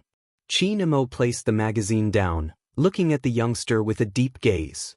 "Do you think this is accurate?" He exerted force, placing the youngster's palm on his chest. Bo Jio's ears flushed when the temperature reached her. The youngster was still proper, sticking to her position as she stuffed the thermometer into Chin Mo's armpit. She retracted her hand quickly, but when she remembered that she would have to go through another round of seduction when she took the thermometer out, Bo Jio felt that it was a test. Chin Imo didn't force her too much. Actually, it was enough as long as a certain someone appeared. When she lowered her head, she could see the youngster's side profile as she pulled out the thermometer. How could this youngster think of climbing over the wall to visit a patient? 37.6 degrees, he still has a slight fever. Bo Jio frowned, pulling the blanket over him. Rest for another day. Before Chin Imo could reply, Bo Jio stood up. She stuffed a hand into her pocket and dialed Feng Yi's number. "I won't be going today. He still has a fever." "Of course, I won't be going either. I have to look after Brother Mo. Send me the National League's information. I'll take a look at it with Brother Mo." Feng Yi had only wanted Little Spade to look after him for a day. How did it turn into 2 days? He knew he wouldn't be able to leave. Even if Little Spade wanted to leave, a certain someone would find a way to stay. But it wasn't a direct method. Chin Mo was indeed thinking of a reason to force the youngster to stay if she wanted to leave. Now that he received such a call, the corners of his mouth curled up. Especially that sentence. "Of course, I won't go either. I want to look after Brother M." It was pleasing to the ear. Bo Jio wasn't good at taking care of others. Other than when she was attentive towards Chin Mo, she was indeed more manly in other aspects.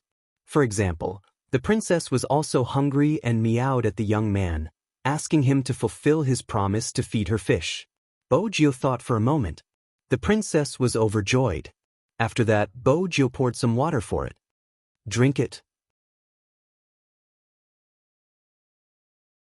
"Princess, I've already taken off my fur, and you're showing me this." Chin Mo lay on the bed, watching the interaction between the cat and the human. He had wanted to call Feng Yi, but he retracted his hand. Since a certain someone was willing to stay, there was no need for him to think of other ways. However, there were 3 missed calls on the screen. Chin Mo's eyes darkened. Then, he looked up and glanced at the young man. The hand under the quilt was texting. Only 3 words, "What is it?" The Special Forces soldier on the other side of the phone had been waiting for news from the top.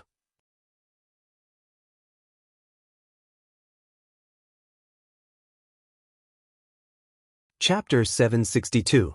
Wu Zhen and Su Mei are investigating young Master Jiao's background.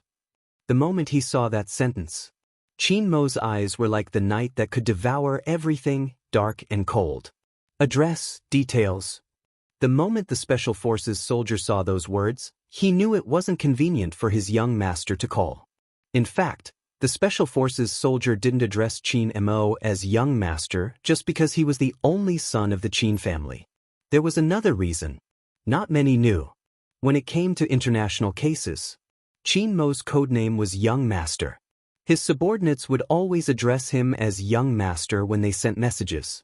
Back then, Qin Mo had been young, a high school student, but he had become an unpredictable detective. That wasn't all. Many international cases had been handled by Young Master. After so many years, even Director Huang hadn't known. Qin Mo's authority had always been above the crime squad. Of course, the Special Forces soldiers he led weren't simple either. After realizing the problem, the Special Forces soldier dialed Qin Mo's number. "I'm at a county hospital in the southeast of Jiang City. Wu Zhen used her police badge and is investigating something. Even though I'm not sure of the specifics, she got someone to investigate young Master Jiao's birth data. Last night, they got the hospital director to look into it again. What should we do?" Qin Mo's voice was low and deep. "Young Master, it's not convenient over there. Listen to me. I'm at a county hospital in the southeast of Jiang City." While Qin Mo was on the phone, Bo Jiao glanced over at him. Qin Mo replied as though he was dealing with a business matter.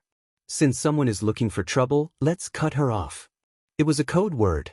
Those who worked under Qin Mo could naturally tell what he was talking about. "I'll contact the local troops and get them to send someone over to deal with this." More importantly, someone was abusing his identity as a criminal police officer after leaving his post. The Special Forces soldier narrowed his eyes. "Indeed, it's time to get serious.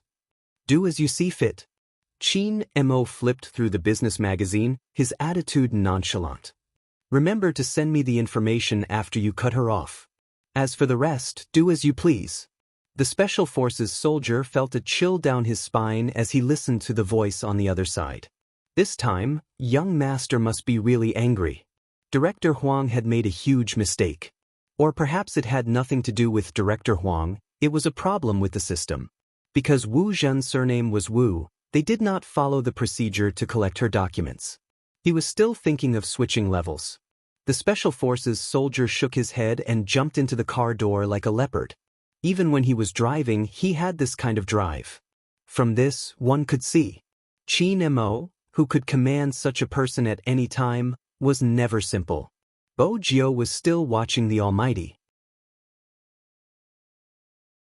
On the other side, Qin Mo had already hung up the phone. He flipped through the magazine as if nothing had happened. At that moment, Bo Jiao started to suspect that she was overthinking. She had clearly seen the intense hostility in the Almighty's eyes. How did he turn back into a sickly beauty after a flash? Qin Mo allowed the youngster to size him up. His handsome side profile didn't change at all.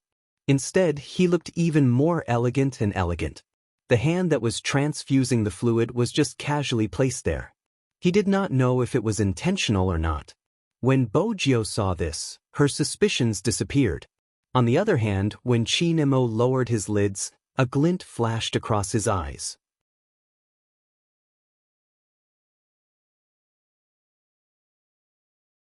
Chapter 763. Looking at it from his angle. The youngster was lowering her head and stirring something. After a while, she asked, "Brother Mo, I'll use your computer to receive the video phone is sending." Qin Mo closed the magazine. Bo Jiao placed her phone at the side. It wasn't locked and the screen was still lit up. The screen was a photo of them on the bed. Qin Mo watched as the screen slowly darkened. Warmth finally returned to his eyes. Bo Jiao was a hacker that respected privacy. The moment she saw the lock on the laptop, she turned to glance at Qin Mo. Her hands itched to unlock the lock before she locked the laptop again. "Brother Mo, what's the password?" "Mo Jiao, go all out." Qin Mo glanced up, his eyes curved. "You solved it once, didn't you remember?" Bo Jiao, She had been so focused on solving it for fun that she hadn't paid attention to the password. But Emojio, that was the password. The youngster paused for a moment before lowering her head to fiddle with the laptop. It seemed as though she was forcing herself to do something. Fortunately, receiving a document was a breeze for her. There's a match between the foreign teams? Bojio glanced at the notes, arching a brow. She lifted the laptop with one hand and placed it on the bed. She sat down so Chin Emo wouldn't have to get up to see it. Chin Emo swept a glance over the characters on the screen. The Japanese. It wasn't the right time to mention this team. Both of them still remembered the scene from yesterday. Fortunately, Chin Emo didn't linger on this topic. Let's go back and take a look at the operation. Bojio was naturally more active and less talkative. Gradually, the two of them focused their attention on the analysis of the operation. At the same time, Supreme Alliance was playing the same video. After watching it, there was dead silence. Feng Yi pushed up his glasses and switched off the device in his hand. That's amazing. Someone couldn't help but comment. Even Yun, who didn't refute. Feng Yi was a sly fox, be it in the business world or in the meeting. I'm showing you this to make you realize that even though the revival match is easy, the National League isn't as simple as it seems. You are the last team to make it to the finals. Compared to Supreme Alliance, the other 9 teams aren't to be underestimated, not to mention the Japanese on the international server. This isn't enough. Be vigilant in times of peace. This was what Feng Yi wanted to tell them. Feng Shang and Shui Yao looked at each other and clenched their fists. The stronger the opponent, the more he could stimulate his fighting strength. This was not a lie. After watching the video, the atmosphere in Supreme Alliance changed.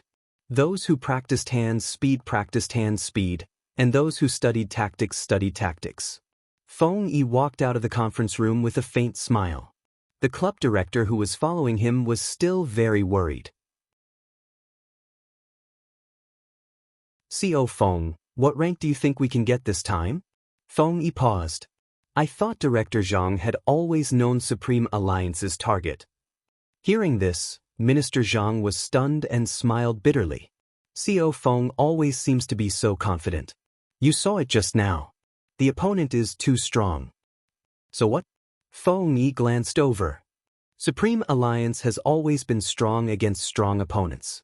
The stronger you meet, the stronger you become.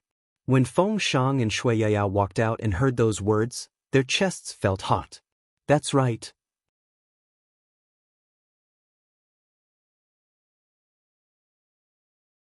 Chapter 764. Are you leaving later today? Shui Yao tilted her head towards Feng Shang. Feng Shang stuttered, nodding his head. No one knew how many times they had trained together after losing the semifinals. What was worth celebrating was that his efforts were finally starting to show results. When he turned around, Yin Weiyao leaned against the door frame, a cigarette dangling from his lips.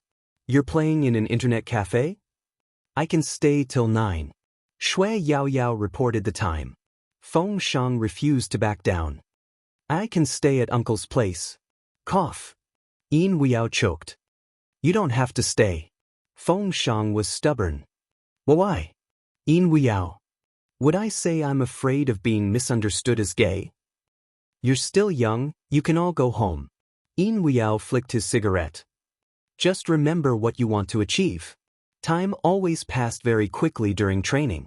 Yin Weiyao was a veteran and he knew that while they were researching the other teams, they were also researching them. It wasn't just the esports industry, even ordinary gamers knew that there would be an international competition after the National League.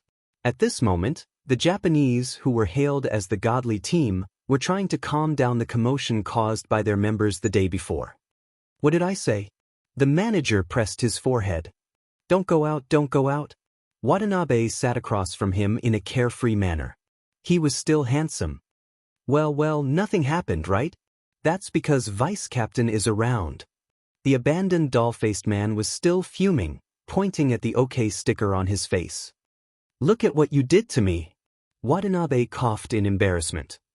Shouldn't you introduce the team? China's National League is just around the corner, isn't it? Hearing this, the manager suppressed his anger. His finger pressed the mouse beside him and clicked. Our old rival, Xiangnan, I believe you are familiar with them. This time, their fighting strength has improved. Before the manager could finish, Watanabe interrupted him. I've seen Xiangnan, let's take a look at Supreme Alliance. Supreme Alliance? Which team was that? The Japanese were confused. They glanced at the information and found the words Supreme Alliance at the end. This team? The person who was sitting on the balcony suddenly jumped down with a smile on his face. He looked very feminine and even his hair was long. However, he was obviously a man and yet he was so beautiful. Apart from Lin Feng didn't expect there to be another person. Furthermore, his demonic aura was a little more intense. Is there anything worthy of your attention? Hoshino, did you bring them to watch the revival match because of Supreme Alliance? Don't disturb me. Hoshino pushed her away. Ayaya, is this how you treat me, the captain? That's right, the bewitching man was the captain of the Japanese team, Yu Cixin. Hoshino tilted his head, changed his position, and continued to sleep. Yu Cixin didn't make a fuss, he propped up the side of his face. Seems like it's true. Let's take a look at Supreme Alliance and see what's so special about them that my vice-captain has to come personally and cause trouble for 2 kids. The troublemaker, Watanabe, shrunk his neck. Their captain was beautiful, but she wasn't someone to be trifled with. The agent changed the video material. But Supreme Alliance had been silent for a long time. Therefore, the information on the battle was not very complete.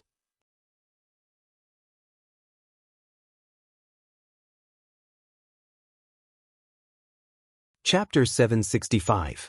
Even though they are good, I feel that Xiangnan is cooler. The youth pointed at the video. For example, this person's technique looks impressive, but Watanabe mentioned that he would be able to resolve it. The person the baby-faced man was referring to was none other than Chinemo, an immature team. Yu Cixin arched his brow. He is quite handsome. Does their team choose their members based on looks like ours? He was asking Hoshino. Hoshino couldn't be bothered with him. The youth looked as though he had suffered a huge blow. Based on looks? Not based on ability? How is that possible? Don't worry, you aren't in the range of looks. Watanabe reached out and patted the youth's shoulder. You aren't that good-looking after all. The youth, F***CK, he really wanted to kill his teammates recently. But Yu Cixin stood up. He looked like a king when he looked down from above in his uniform. We'll worry about them when they defeat Xiangnan. His captain was implying that Supreme Alliance couldn't defeat Xiangnan. Captain, do you think they are too weak? Yu Cixin laughed. How is that possible? The most handsome one is amazing.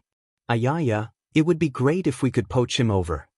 The youth, a newcomer like the youth, probably didn't understand Yu Cixin's words. But Hoshino could understand it. Supreme Alliance. A portion of the members were too weak. During the revival match, they realized that they couldn't come out. During the National League, this would be the most fatal. The sunlight dimmed slowly. He was an esports professional player, especially as the vice-captain of a team.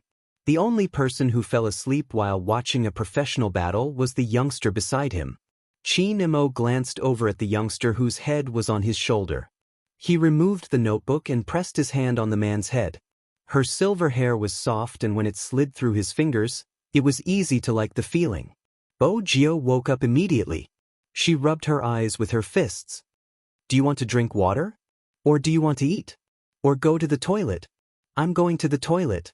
Can you help me take off my pants? Chinemo asked slowly. Bo Jio's sleepiness disappeared instantly. How could the Almighty be so bad? When they were young, he would hug her and shake his adorable little head, telling her that he wasn't going anywhere. Her canine pet had changed. So cunning, black-bellied, and venomous, but Chinemo didn't go anywhere. It felt good to touch the youth. The Almighty must have made a mistake. She should be the one caressing his head. Whose pet was he? Seeing that the other party was sick and that his illness was related to her, she decided to let him go. Bo Jio didn't say anything since it felt good to be touched. Chinemo smiled faintly. Bring me a book. Novels. Bo Gio found it a good way to pass the time. Chin Imo glanced at the youngster. Poetry collection. After all, I'm not like a certain someone who can't understand overbearing so falls in love with me, my little surrogate wife, and sugar daddy, come and feed me. Can't this joke pass? She didn't read those books either. Bo Gio jumped up, looking suave even when she got off the bed. Chin Imo watched as the youngster was sent away. He glanced over at the phone that had been vibrating.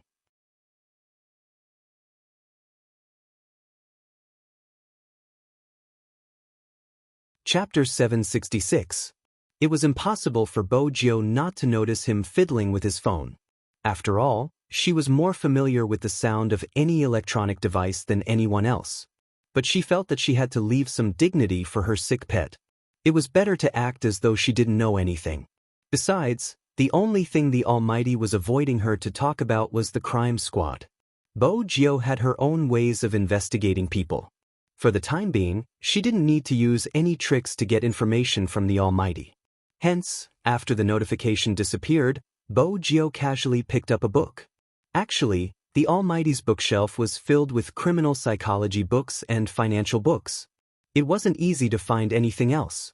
Chin Imo placed his phone down, glancing at the book in the youngster's hands. You like this? It's all right. Bo Gio didn't know the content. She just didn't want a certain someone to keep sending messages. That would make her hands itchy. Chin Imo chuckled. Pass me the book. Bo Gio was obedient at this moment. She sat down and handed the book over, wondering if she should take one out for a look, or play hero on her phone.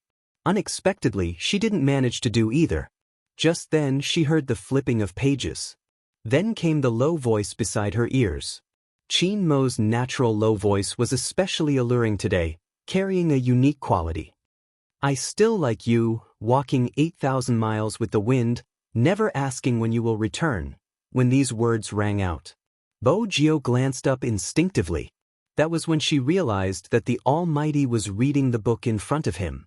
His voice was so pleasant to the ears. Bo Gio didn't interrupt, her eyes turning towards the flipped piece of paper. The low voice beside her ears was still there. I still like you, like an old city gate waiting for an old friend, standing alone. Her hands were indeed itchy.